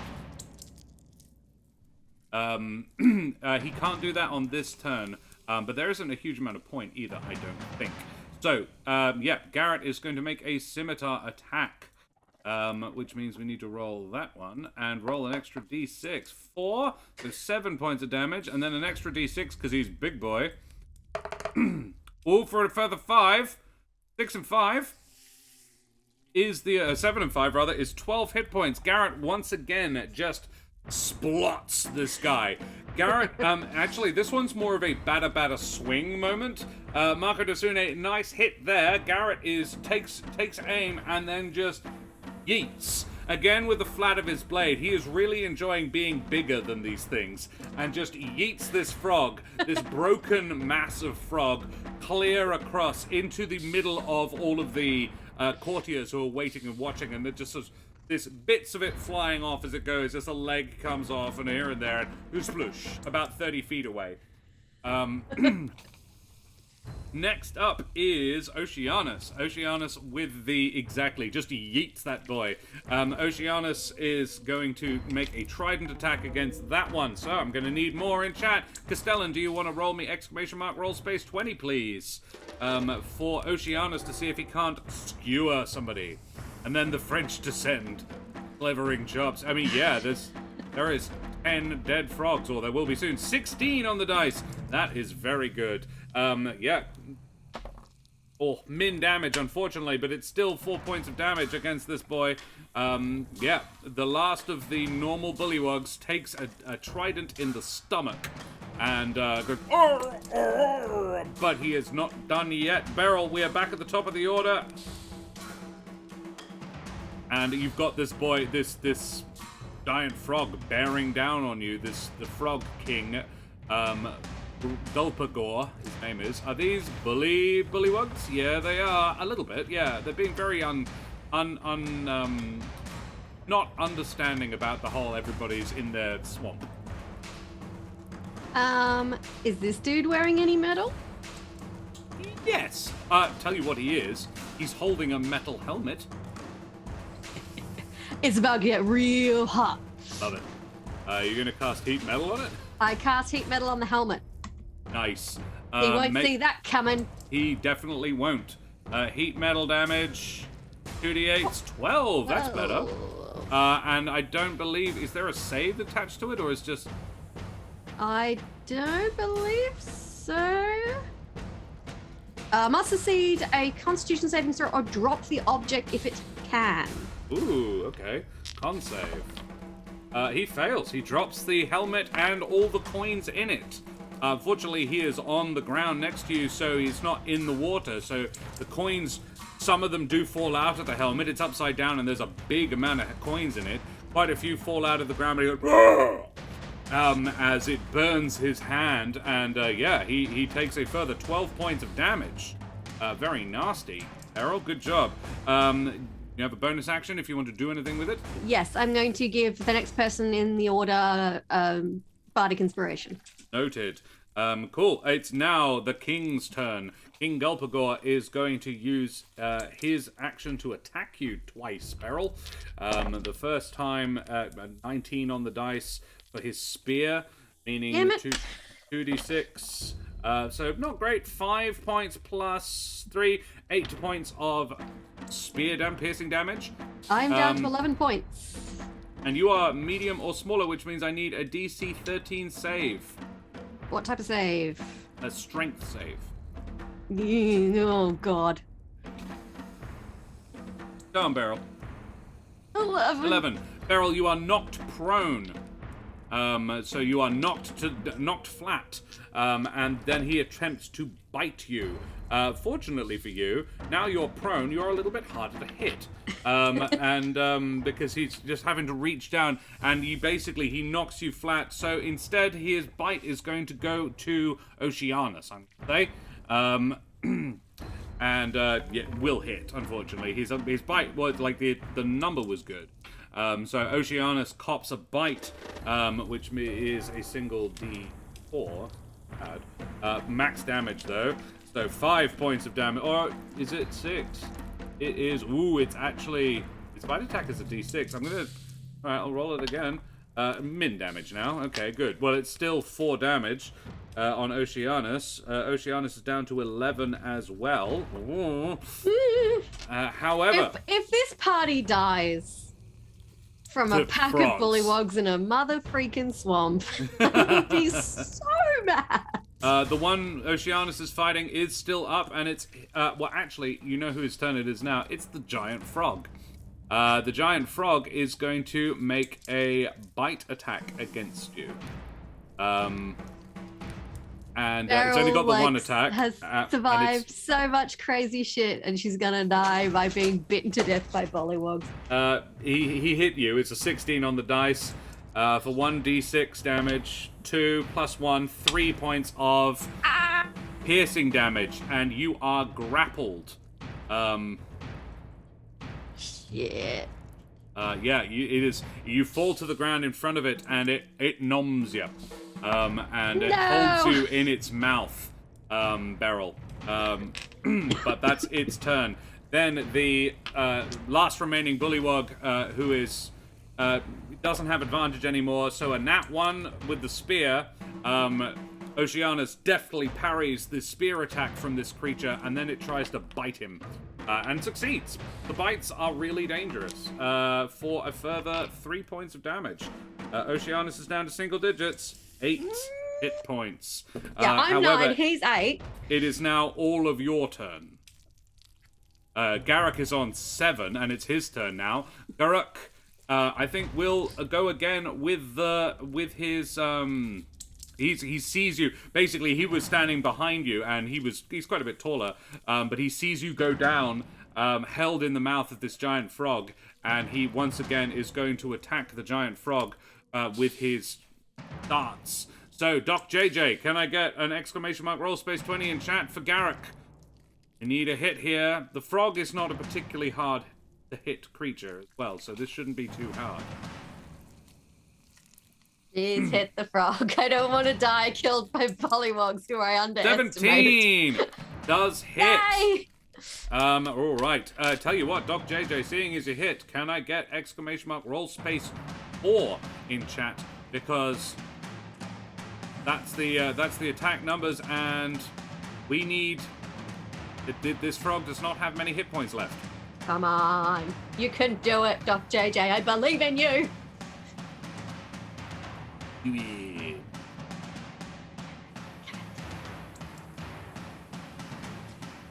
I want you to hit it. Oh, no.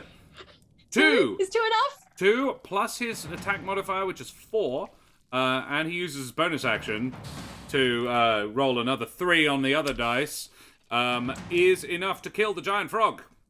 Beryl, you are being clamped and sort of wrestled. You know how like a dog plays with a toy, like just this frog is doing something not dissimilar to you, until it suddenly goes limp, and you look up and you see a dagger sticking out of the middle of its forehead like an obscene unicorn horn, and it just sort of drops you, and the Gulpagore, who's been riding it, just sort of and topples sideways off it, and it's Garrett's turn. Gulpagore, I am going to have him make a dex save to not land prone. He does make it. +1. Oh, 15 is still pretty good. I would say he manages to keep his feet. So Garrett, unfortunately, does not have advantage on this attack, but he will. Garrett is going to probably use his action surge. Garrett shrinks, unfortunately. He decreases in size, but he starts shrinking down. He says, "Oh no, Beryl! Oh no, Beryl! I think I'm getting smaller. Damn it!" Wait, and he hits it again, and boom, big again. Hey! As his bonus action, he is going to get big again. Get big, and he goes, "Get big or go home." And that's his bonus action. And then for his for his action, he is going to use his when you hit is he now? Is he when you hit a creature with an attack using a weapon, you can invoke the rune. Oh yeah, cool. So he is going to make an attack action against this guy, using his short sword. I reckon we're going to need somebody to roll that attack for us, please. Anybody in chat, don't mind. Woo. Come on. So I have Siri lying very awkwardly over my arm now. Very cute, though. Aren't you, sweetie? Yes. Karen, can you find us somebody to roll that dice while I quickly nip away just briefly? Oh, truck pedals! A 10 on the dice! 10 on the dice. Is that enough? Is that enough? Plus 5. Bullywug Royal has an armor class of 15. Equals beats Truck Pedal. Well done. So Garrett's scimitar attack is going to do a lot, because he is going to use his fire rune ability. As he gets bigger, he punches the rune he carved in the center of his chest armor, and the flames lick along his short sword, which is now the size of a great sword, and he swings this down at the Bullywug Royal, at King Gulpagore, and he is going to do 2d6 fire damage, so that's 6, and 2d6 scimitar damage, which is a 6 plus another d6 from being enormous. So that's a further 5. So that right there is 20 points of damage between the fire and the physical, plus 3 from the actual slashing itself. 23 points of damage from Garrett with a single hit. Not bad, level 3 fighter. Bloody hell! Taking him to a total of that, which is quite a lot. And damage. And he is shackled now, potentially. He is going to have to make a strength saving throw, or be restrained. So let's have Gulpagore make a strength save. His strength is plus 3, and he got a 10, which means he beats it because he needed a 13. He briefly, Gulpagore, who takes this massive cleave straight into his shoulder. It doesn't take the arm off or anything, but it's clearly agony for him. And the flames wrap around him and pull his arms down to the ground. One of them pulled a bit further than the other, to be honest. And the shackles lash him to the ground. And then Gulpagore just pulls his arms free. And you can hear his courtiers behind him go, Gulpagore! Gulpagore!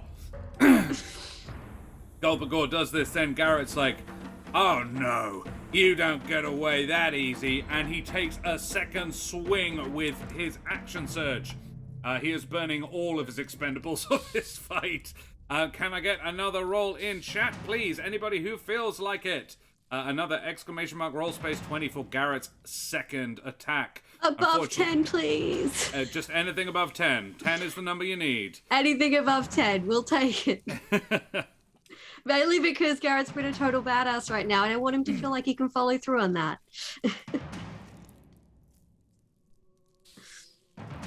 I'm on deck. 13! A 13! Yay! Does hit. Now, let's see, because Gulpagore has a certain number of hit points left, and Garrett is capable of doing a certain amount of damage. The thing is, he has burned all of his stuff. He can only do once on each of his turn, and he increase the damage of Giant Smite. Ooh. So, 5 points are 8, all up. Oh. Zoom just crashed. Who wants to bet that Karen didn't plug in her laptop?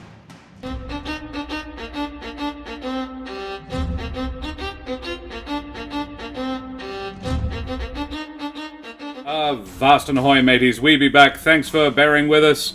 Down the tech gremlins. Yes, exactly. Cheers. Like, it's weird because I've had issues with my laptop and my desktop today, and I have picked up 2 pens that have run out of ink, like almost straight away. I'm just like, what's we've going got a bit on of a bad internet connection as well. We've had you've dropped out a few times. The Zoom, like just gone fuzzy. The internet connection here is very good, but Karen is literally as far away as she can be from the router. And still be in the house, sadly. It's just the way the house is built, unfortunately. Never mind. Good to see you, Chaotic Platypus, by the way. Definitely one of those days. Yeah, absolutely. I also had a new student not show up to my class, which was fun. A bunch of very argumentative 8-year-olds who didn't want to do the things I prepared for today. And I was like, well, we're gonna, so deal with it. Like, you're acting like you have a say in this. Yeah. I was just you're like, 8. You don't. Well, one of them was so disruptive about it. I was like, fine, you can sit there and not do anything. And she was like, oh, I don't want to do that. And I was like, well, those are your options. You can not do what I want, or you can do what I want. Anywho's and what's it's. Garrett's second blow, comes in, swings in, and nearly takes I'm going to say takes off Gulpagore's arm.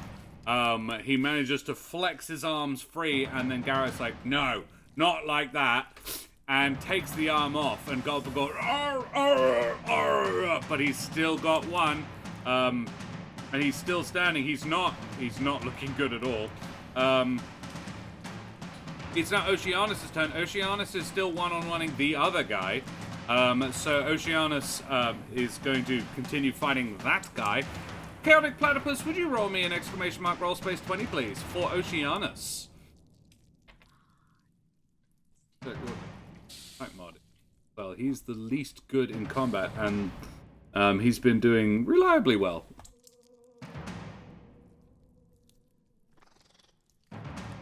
Or anybody else, but Chaotic Platypus hasn't rolled today yet. And I might change the music out for Blood Feast battle music.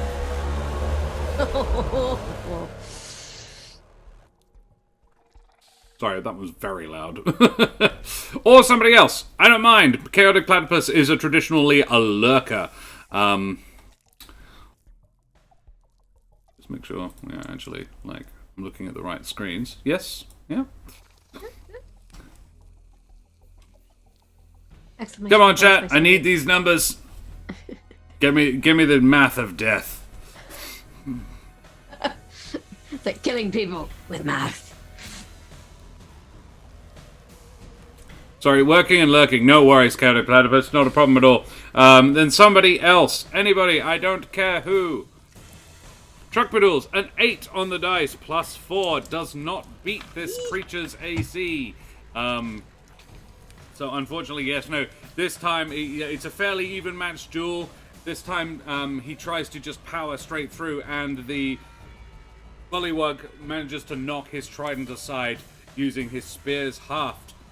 Beryl, it is your turn, and then the king is up. So to be clear, did his mount, like, because his mount was biting me when it was killed, did it drop me? It dropped me? So I am prone, but okay. No more than 5 feet away from him. You're probably still technically in melee. Right. Well. Ooh. Thinking. He is looking very, very...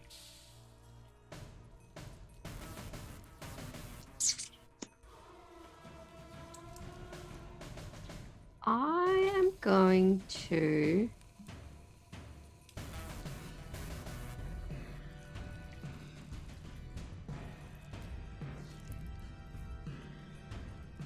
cast Shatter, but behind him, so it's not going to hit me. Okay. Is that allowed? You can. Definitely can. If that's what you're doing, Beryl, describe it. Min damage on Shatter will kill him. Even if you just cast it at 2nd level. He has 2 hit points left. That's all I can do. I mean, you could attack him physically. I think magic feels more apropos right now because I'm on the ground. So Beryl, looking up on your back, the sort of rolls over out of the dead frog's mouth, looks up, pulls out the... I want to say you do this with the pipe. Yeah. Grab my pipe and you can't get the dulcimer, and you've also just sort of made it not work by taking the neck out and using it as a sword. So you pull out the pipe of rat summoning and just blow a piercing whistle into it. And I do 15 points of damage. And yeah, I think this one goes off inside him, and just you see his stomach bloat, and then his neck bloat like a bullfrog, and just sort of, and he just collapses into the muck, a just bloated pile of offal. Beryl, it is your turn still. You have a bonus action. There is still one Bullywug up, and it seems pretty intent on trying to finish off Oceanus. I'm gonna grab my short sword and slice at it. You have made an action. Oh, I can do a bonus action. I'll give bonus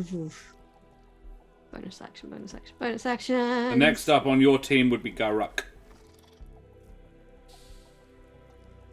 I'll be like, Garuk, help Oceanus! And give him bardic inspiration. Very well, you do that. Garuk, well, before he can, the Bullywug will attack Oceanus. A 3 and an 8. Missing both times. This Bullywug is rather surrounded and is now sort of backing away, like using its spear to sort of keep the 3 of you at bay. Well, the 4 of you at bay. There is a giant halfling is starting to look like he's going to try and flank him now. Beryl, do you stand up? Yes. Bearing in mind that melee attacks against you when you're prone are advantaged. Yes. Yeah. Then it's Garuk's turn. One more attack roll in chat, please. Come on. Come on. Kill frogs. Come on, Garuk. You can do it. I have faith in you and your mighty scimitar, or whatever it is you are choosing to attack me. Ooh, Chaotic Platypus, not so great. A 6 on the dice. looks like we're going to have to use that bardic inspiration. What is the math here? So he has a +6, so that brings it to a 12, which means he needs a 3. And that is the number I rolled. So the dart sails past Oceanus' shoulder. Oceanus has been pushed back on the defenses briefly. The dart sails past and I'm going to say takes this one in the knee, dropping it down into the muck so that Oceanus can plunge his trident in for the final blow. And the last of the bullywugs collapses into the muck. Looking up, Beryl, the courtiers appear to have disappeared. Oh, good, because I was going to tell them to fuck off if they hadn't. You are surrounded by 11 corpses, but they are all gone. They appear all deceased. Does anyone know if Bullywog is good eating? Oceanus pipes him. No, Right. it's not. Oh, into the drink then. There are... I know the Shahagan eat them, the legs. They roast them or fry them or something, but my people don't indulge. They are broadly sentient. Pour for him to eat him then. Right, yeah. I'll Giant vote in favour of frog, throwing on the these other little- hand. Sorry? Giant frog, on the other hand. Oh. Well, how about we throw everything except the giant frog into the swamp, and then we wash down that snake with some frog legs? Sounds good to me, gents. And, yeah, the boys go, Garrett, who, Garrett says, all right then. Well, he said, all right then. And grabs the frog, which is smaller than him, and just carries it and dumps it down next to the fire. Just as he starts to shrink. He's like, oh, that was close. What do you reckon, Beryl? Pretty good ring, eh? Can't get my accent. I think it's amazing, Garrett. I'm really impressed by how fast you're learning all them runes. And Garrett says, I would happily purchase one of those from you if you were interested in selling. Oh, not on your life, I'm afraid. The magic's sort of tied to me. I can carve the rune, but it might not work, is the only trick, and I don't want to sell you a lemon. And Garak says, I understand. Keep the trick nice and close to you. You don't want to lose that. Good, valuable ability. May I see the ring?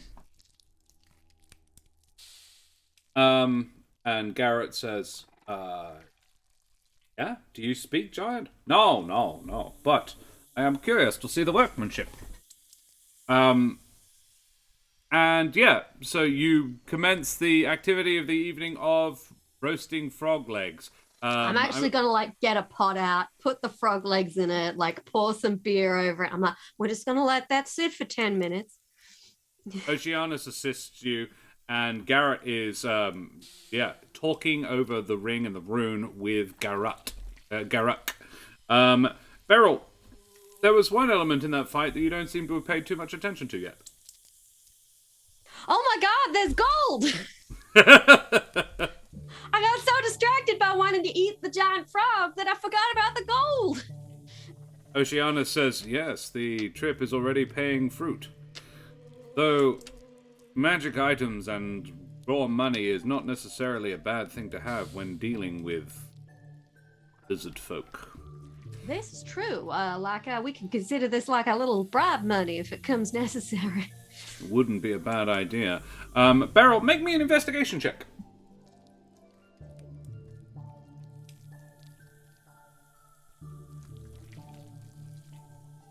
Have a look-see. Oh dear, 10. A 10. Beryl, you determine you think the helmet might be magical. Ooh. You can't tell what it would do, but yes, you find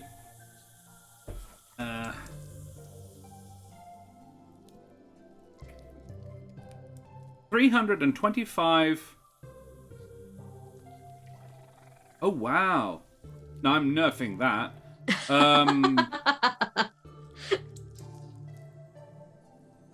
325 gold pieces. It says platinum, and I'm like, no, you're not getting 3,250 gold pieces from this. Oh, come on! I would have seen a solid gold armor. The helmet.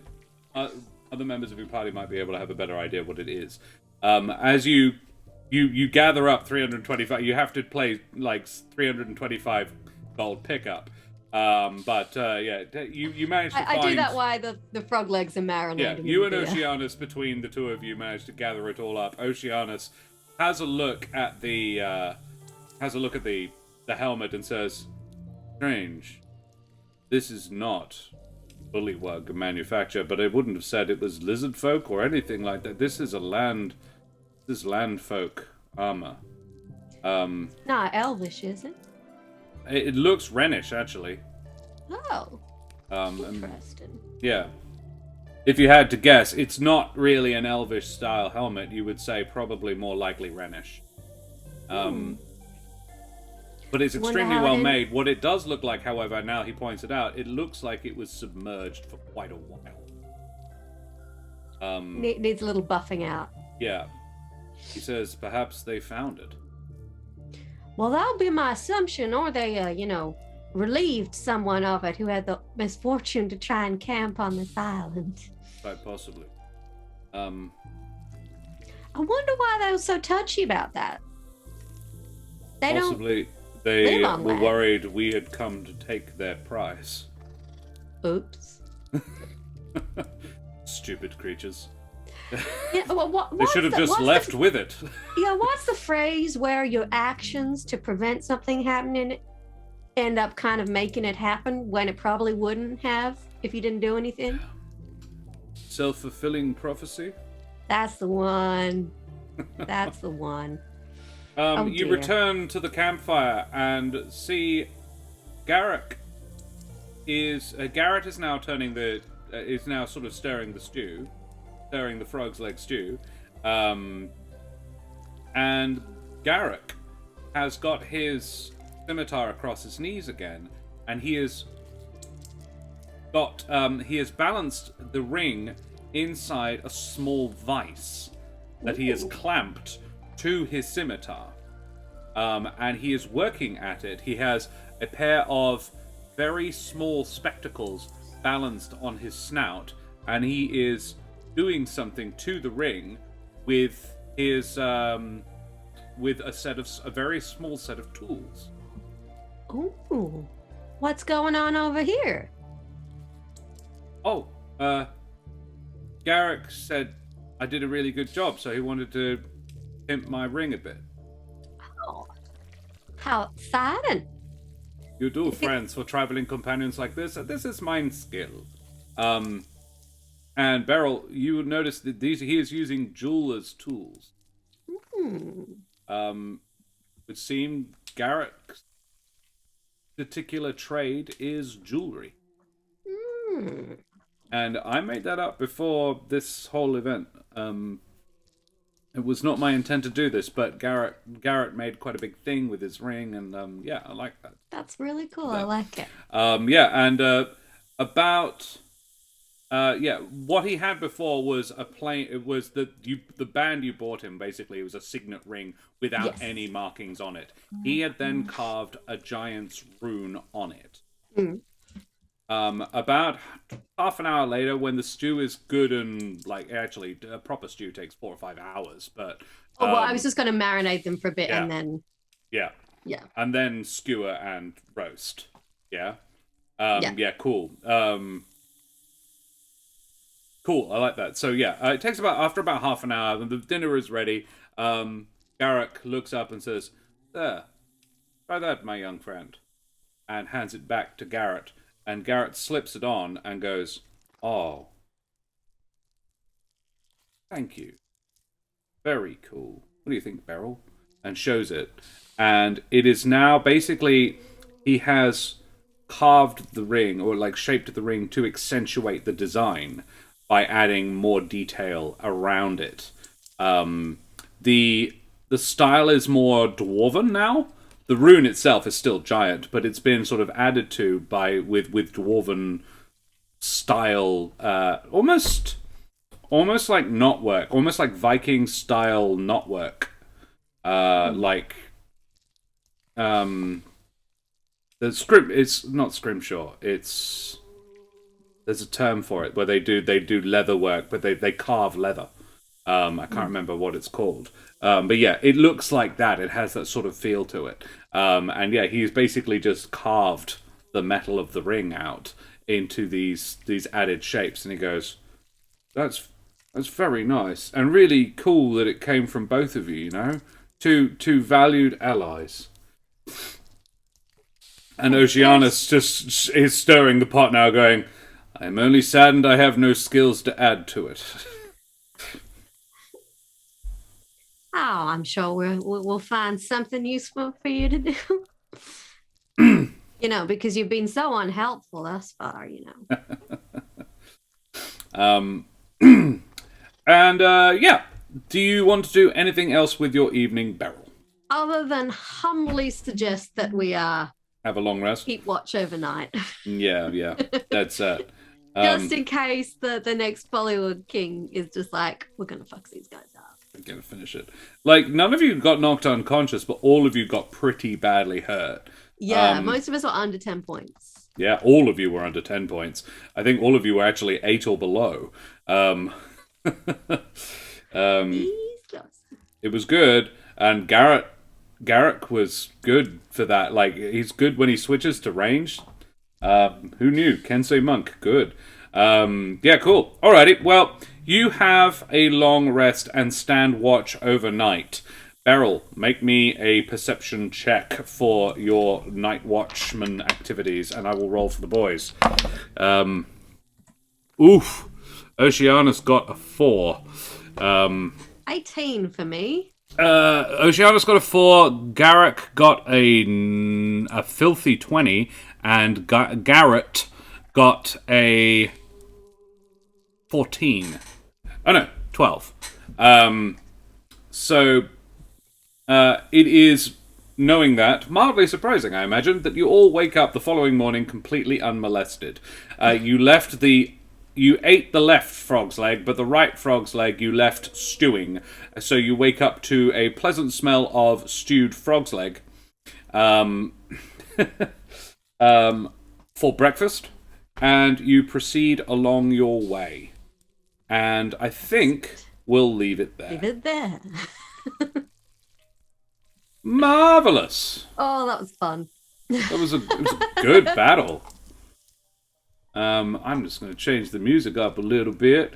Actually, no, I'm not, because it's just hitting the nice bit of this song. So, guys, thank you so much for joining us, chat. Thank you to our raiders. What an amazing bunch of raids, Raging Rolls, and GM's Workshop, you bloody champions, you. Thank you to so many of our new followers and new subscribers, and our gifters as well, you excellent people. So, Karen and I are now going to do something we like to call Favourite Moments. It's something we've borrowed from the Jedi GM, and it's really fun and affirming and lovely. So, if you have any favourite moments in chat, please throw them up there. We want to see what you think we did well as well. So, Karen, we always go player first. Karen, favourite self moment? Ooh. Kinda. Like trying to argue with the king, and neither of us speak the same language. He's like, oh, I'm like, no, we're gonna stay here. You're gonna. That was what set him off as well. It was like, no, we're staying here. That gesture, he was like, oh no, you're not. One way or t'other, I'm not having this. Well then, Frog King, you die. Gulpagore. My favorite Beryl moment.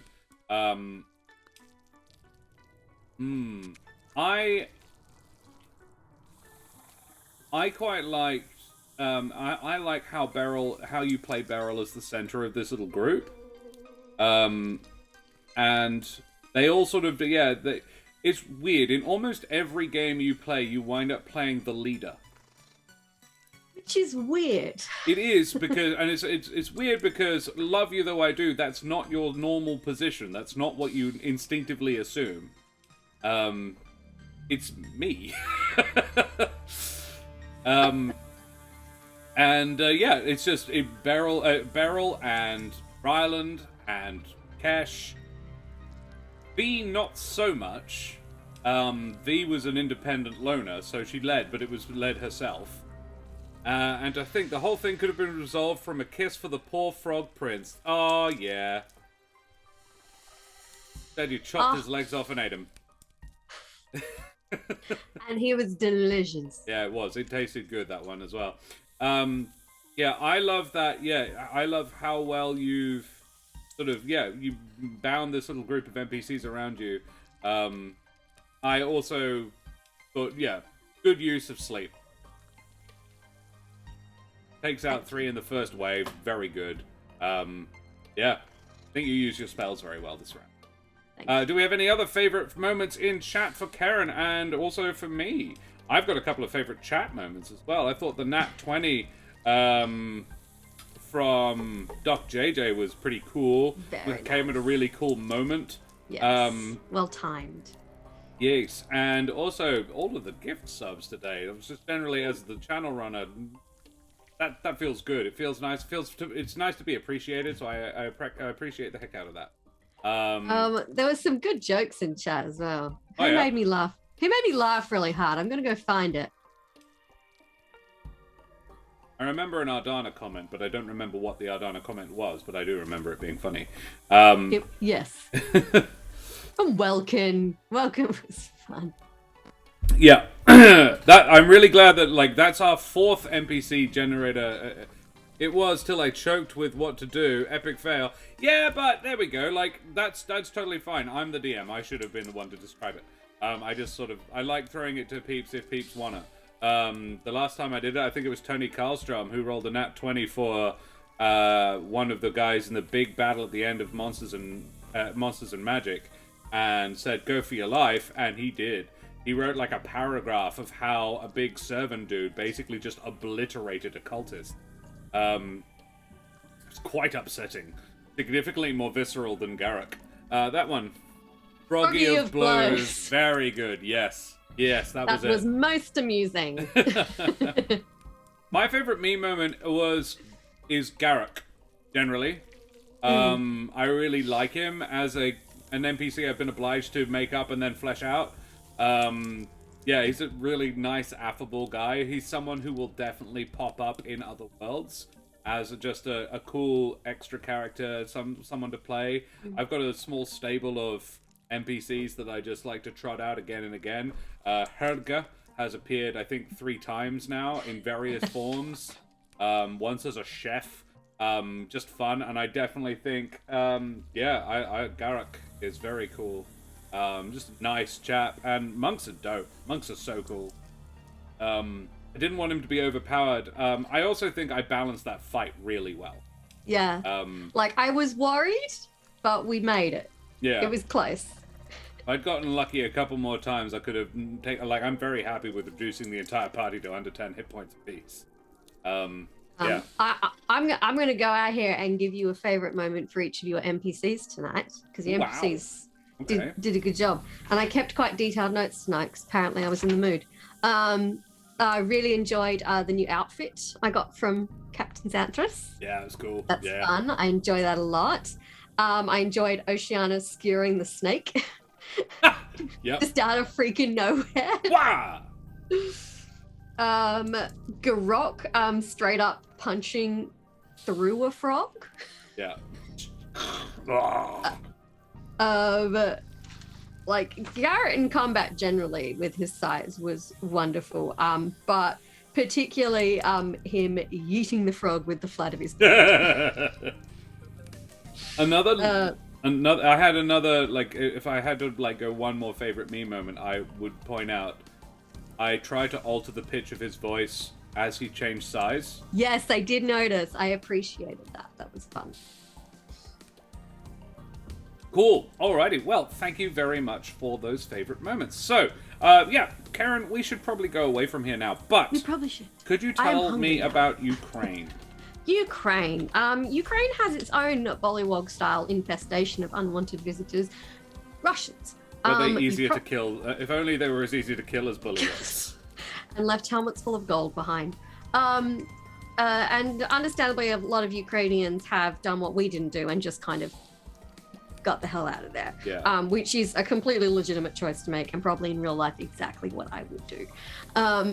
But obviously, leaving your home and everything, most of your possessions behind, comes with a lot of problems. So the link in chat is the emergency action appeal, which is specifically trying to help Ukrainian refugees who have had to flee the violence. And there are some 11 million refugees from the war so far, which is a lot of people. So if you are able to donate, you can follow the link in chat, chuck them a few digital dollars. It is very appreciated. If you are listening and you have already donated, thank you. You're amazing. And if you're looking at that going, oh God, I'm really broke right now. I don't know. I can't really, it's fine. There is no obligation at all. No obligation, just if you can. Maybe share the link somewhere else. Bless your hearts anyway. We've been there. I've spent a lot of my life being really freaking broke. Spent a significant portion of my life there. Chaotic Platypus. Yeah, it's great. Yeah, who knew? Playing D&D online for money does actually, it pays, but it doesn't pay nearly as well as you'd hope. But I fucking love it, and that's the problem. Chaotic Platypus. I always enjoy the story, the RP, and the fun makes the workday go so much faster. Aww. Bless your heart as well, Chaotic Platypus. I'm glad we can. This is why we do it. We love doing it, but also just like comments like that, we're like, that's why we do it. That's why I have this ongoing kind of sort of like argument with kind of people who are like, oh, art and entertainment should mean something, and I'm like, or it can sometimes mean something, and sometimes it can just be fun and entertaining and make your life a little brighter. I think that is, both points of view are valid. And the thing is, writing off what we do here as not having a point, not having a meaning, is, I think, really doing it a disservice. The Humblewood campaign deals with some pretty heavy-duty issues. We've touched very briefly on slavery. We are touching significantly on race relations. In a, I think, quite a gentle way, because it's birds and not birds. And yeah, it's touched on a few sort of quite heavy issues. Family comes up a lot. Mental health comes up quite a bit. And yeah, so that I think it's quite a good way of exploring those issues and looking at those problems in a gentle way. But also you cannot overestimate the value of fun for its own sake in terms of mental health. And tuning in, hopefully we can, as we do with Chaotic Platypus, apparently, brightening people's days and making people's lives better by being funny and entertaining them. That in and of itself, whilst not laudable, is certainly a valid goal. And yeah, I don't hold artists and particularly celebrities up as noble people, but I wouldn't also say that what we do is vacuous and pointless. It's like that what's that thing in the news? What is the least important careers and the most important careers, and you see doctor, nurse, teacher, and on the other side artist. And then I just think it was like, and it was an artist who fucking made that graphic. I had a discussion with somebody about that exact thing. And I said, do you know how many times you need an artist in your daily life? And they're like, I never need an artist in my daily life. I'm like, when you get up in the morning, what is the first thing you do? He's like, I put on clothes. And I said, and who made those? He's like, an artist? I'm like, no, but an artist designed them. A fashion designer is an arts degree, dickhead. Then what do? You have food? He's like, yeah, but an artist didn't make food. And I'm like, An artist probably designed the recipes, actually. Chef is an artsy sort of thing, and even if it's not, do you sit and read the box of your cereal? Do you look at the milk carton? All of your food comes in boxes that were designed by graphic designers. That is an art.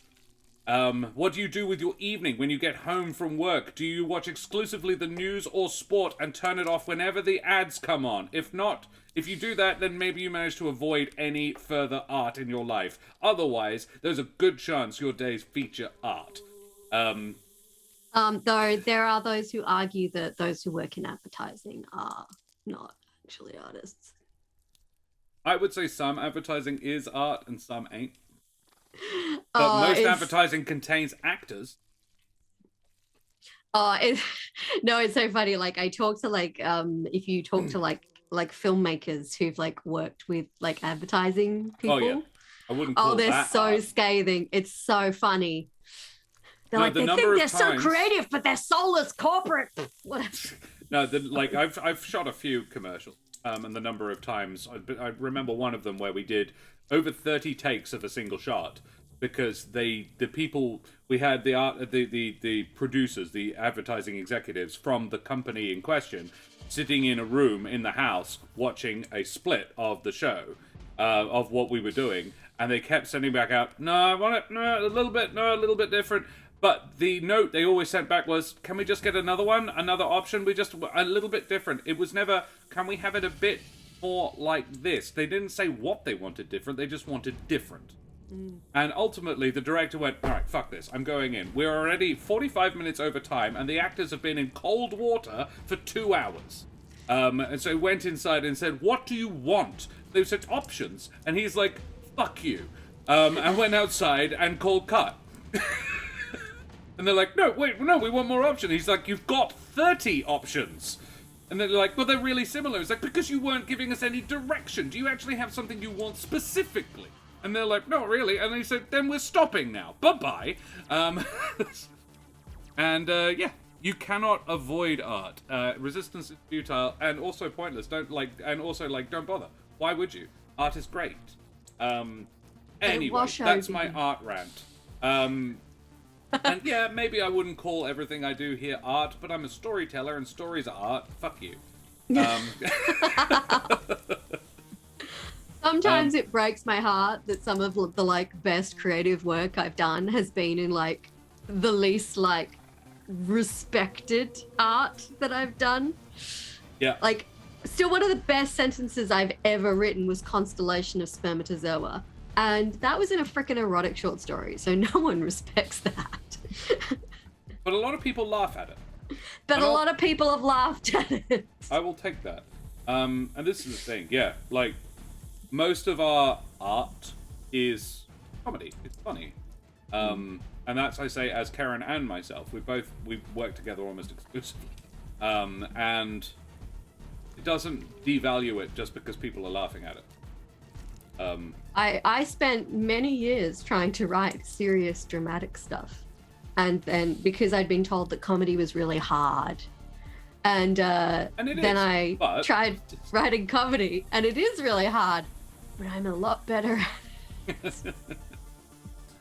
Any who's and what's it. We do need to thank a couple more people. I need to thank Sirenscape for the music, the sounds you're hearing. Thanks to Wooten Forge for the joy they're bringing. You can buy your own stuff. It all comes from a tree. Recommended by me. Shaped by Aaron and Nate. Shipped to thee. So I thank Wooten Forge for the affiliate. So I can share it with ye. I'm not going to stop. I like it. It came to me in a dream.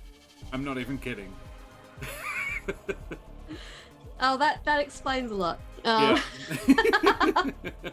What else do I need to spook? We need to put up the link to all of our socials. We have all the ! Socials. We have the YouTube. If you want to catch up on any episodes you may have missed, It's all up there on the YouTube. As soon as we finish this, it won't be up to date, but until then, it is. All the past episodes of Beryl's Adventures are there in a single contiguous playlist, and all of the Humblewood there is up as well. We need to have more campaigns, though, because we are expanding our programming all the time. There is also a channel full of just one-shots, and occasionally two-shots, and then even three-shots. Tony. A lot of fun, you know? Sometimes we have guest DMs, sometimes we have guests over on Tactics Tuesdays. This weekend on Saturday evening or Sunday morning, you'll be able to find me on the Dreaded GM's channel for their crazy Starlight Charity Weekend, 48 hours of D&D or related games. I'm going to be playing Easy D6, which I have never played. And that's going to be quite exciting for me, with some really cool peeps as well. I get to play with... Hang on, I have this in my messages. I get to play with Dreaded GM, of course, Queen Binch, Carney Sideshow, and Lanta Fanta, which is quite exciting. Carney Sideshow, I believe it will be Sylvie from Carney Sideshow as well, who I have never played with. So very exciting for me, that game. Cool. What else have we got? We've got to Brook. Coming up in the... Hey, yes, what? Were you doing the thing on Sunday again, or is that done now? Oh, no, that's done. We finished That's done? up. Cool. Yeah. Well, then we're back on Monday for Humblewood of Midnight and Madness. We are. And we may have a super special secret announcement on Monday as well, so you should tune in to see the looks on their faces. It's going to be great. We can share part of that announcement now, can't we? We can tell people about that. So, our normal Thursday night slot is Monsters and Magic, which is Humblewood Monsters and Magic, in which Karen plays the wonderful Karen. She plays the wonderful Kesh. Begins with a K-E. I always play the wonderful Karen. You are the wonderful Karen, and you play the wonderful Kesh Glitterweave. Well, we submitted episode 21 of Monsters and Magic, Death for Breakfast, to the New Jersey Web Festival. Exactly, the New Jersey Web Film Festival. And we made the official selection, which is pretty cool. That has already been shared. We have already told people that. But what's really cool is that we have also been nominated for 2 awards.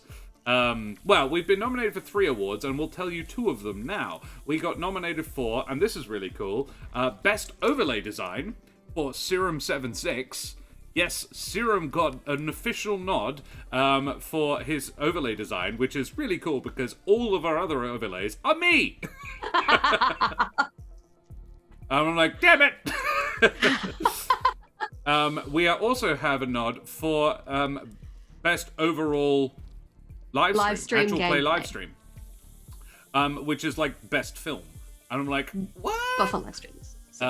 Yeah, but for live streamers, which is really cool. There's one other, and we will be revealing it on Monday night. So if you want to find out what our third and final exciting announcement is, come and check us out on Monday night. Join us for Midnight and Madness at 7 p.m. AWST for more Barovia Humblewood style. Yeah, I think that's about it, and we should probably go away from here now. We have a whole bunch of people to raid. Karen, I think it would be a good idea to raid the Dreaded GM, because we are talking, we are going to be playing with him soon. So we will raid the Dreaded GM. Excellent. Yeah, so we will go away from here now, guys. Thank you so much for joining us. Throw your favorite raid emotes up in chat. Tell Dread where we came from, and show them the love. Smash that follow button when you get there, because Dread will be having a massive charity weekend. There will be giveaways. There will be prizes. So yes, join along with that. He's also a brilliant DM and a splendid Josh. So we will go away from here now, guys, and see you next time. Say goodbye, everybody. Bye, guys.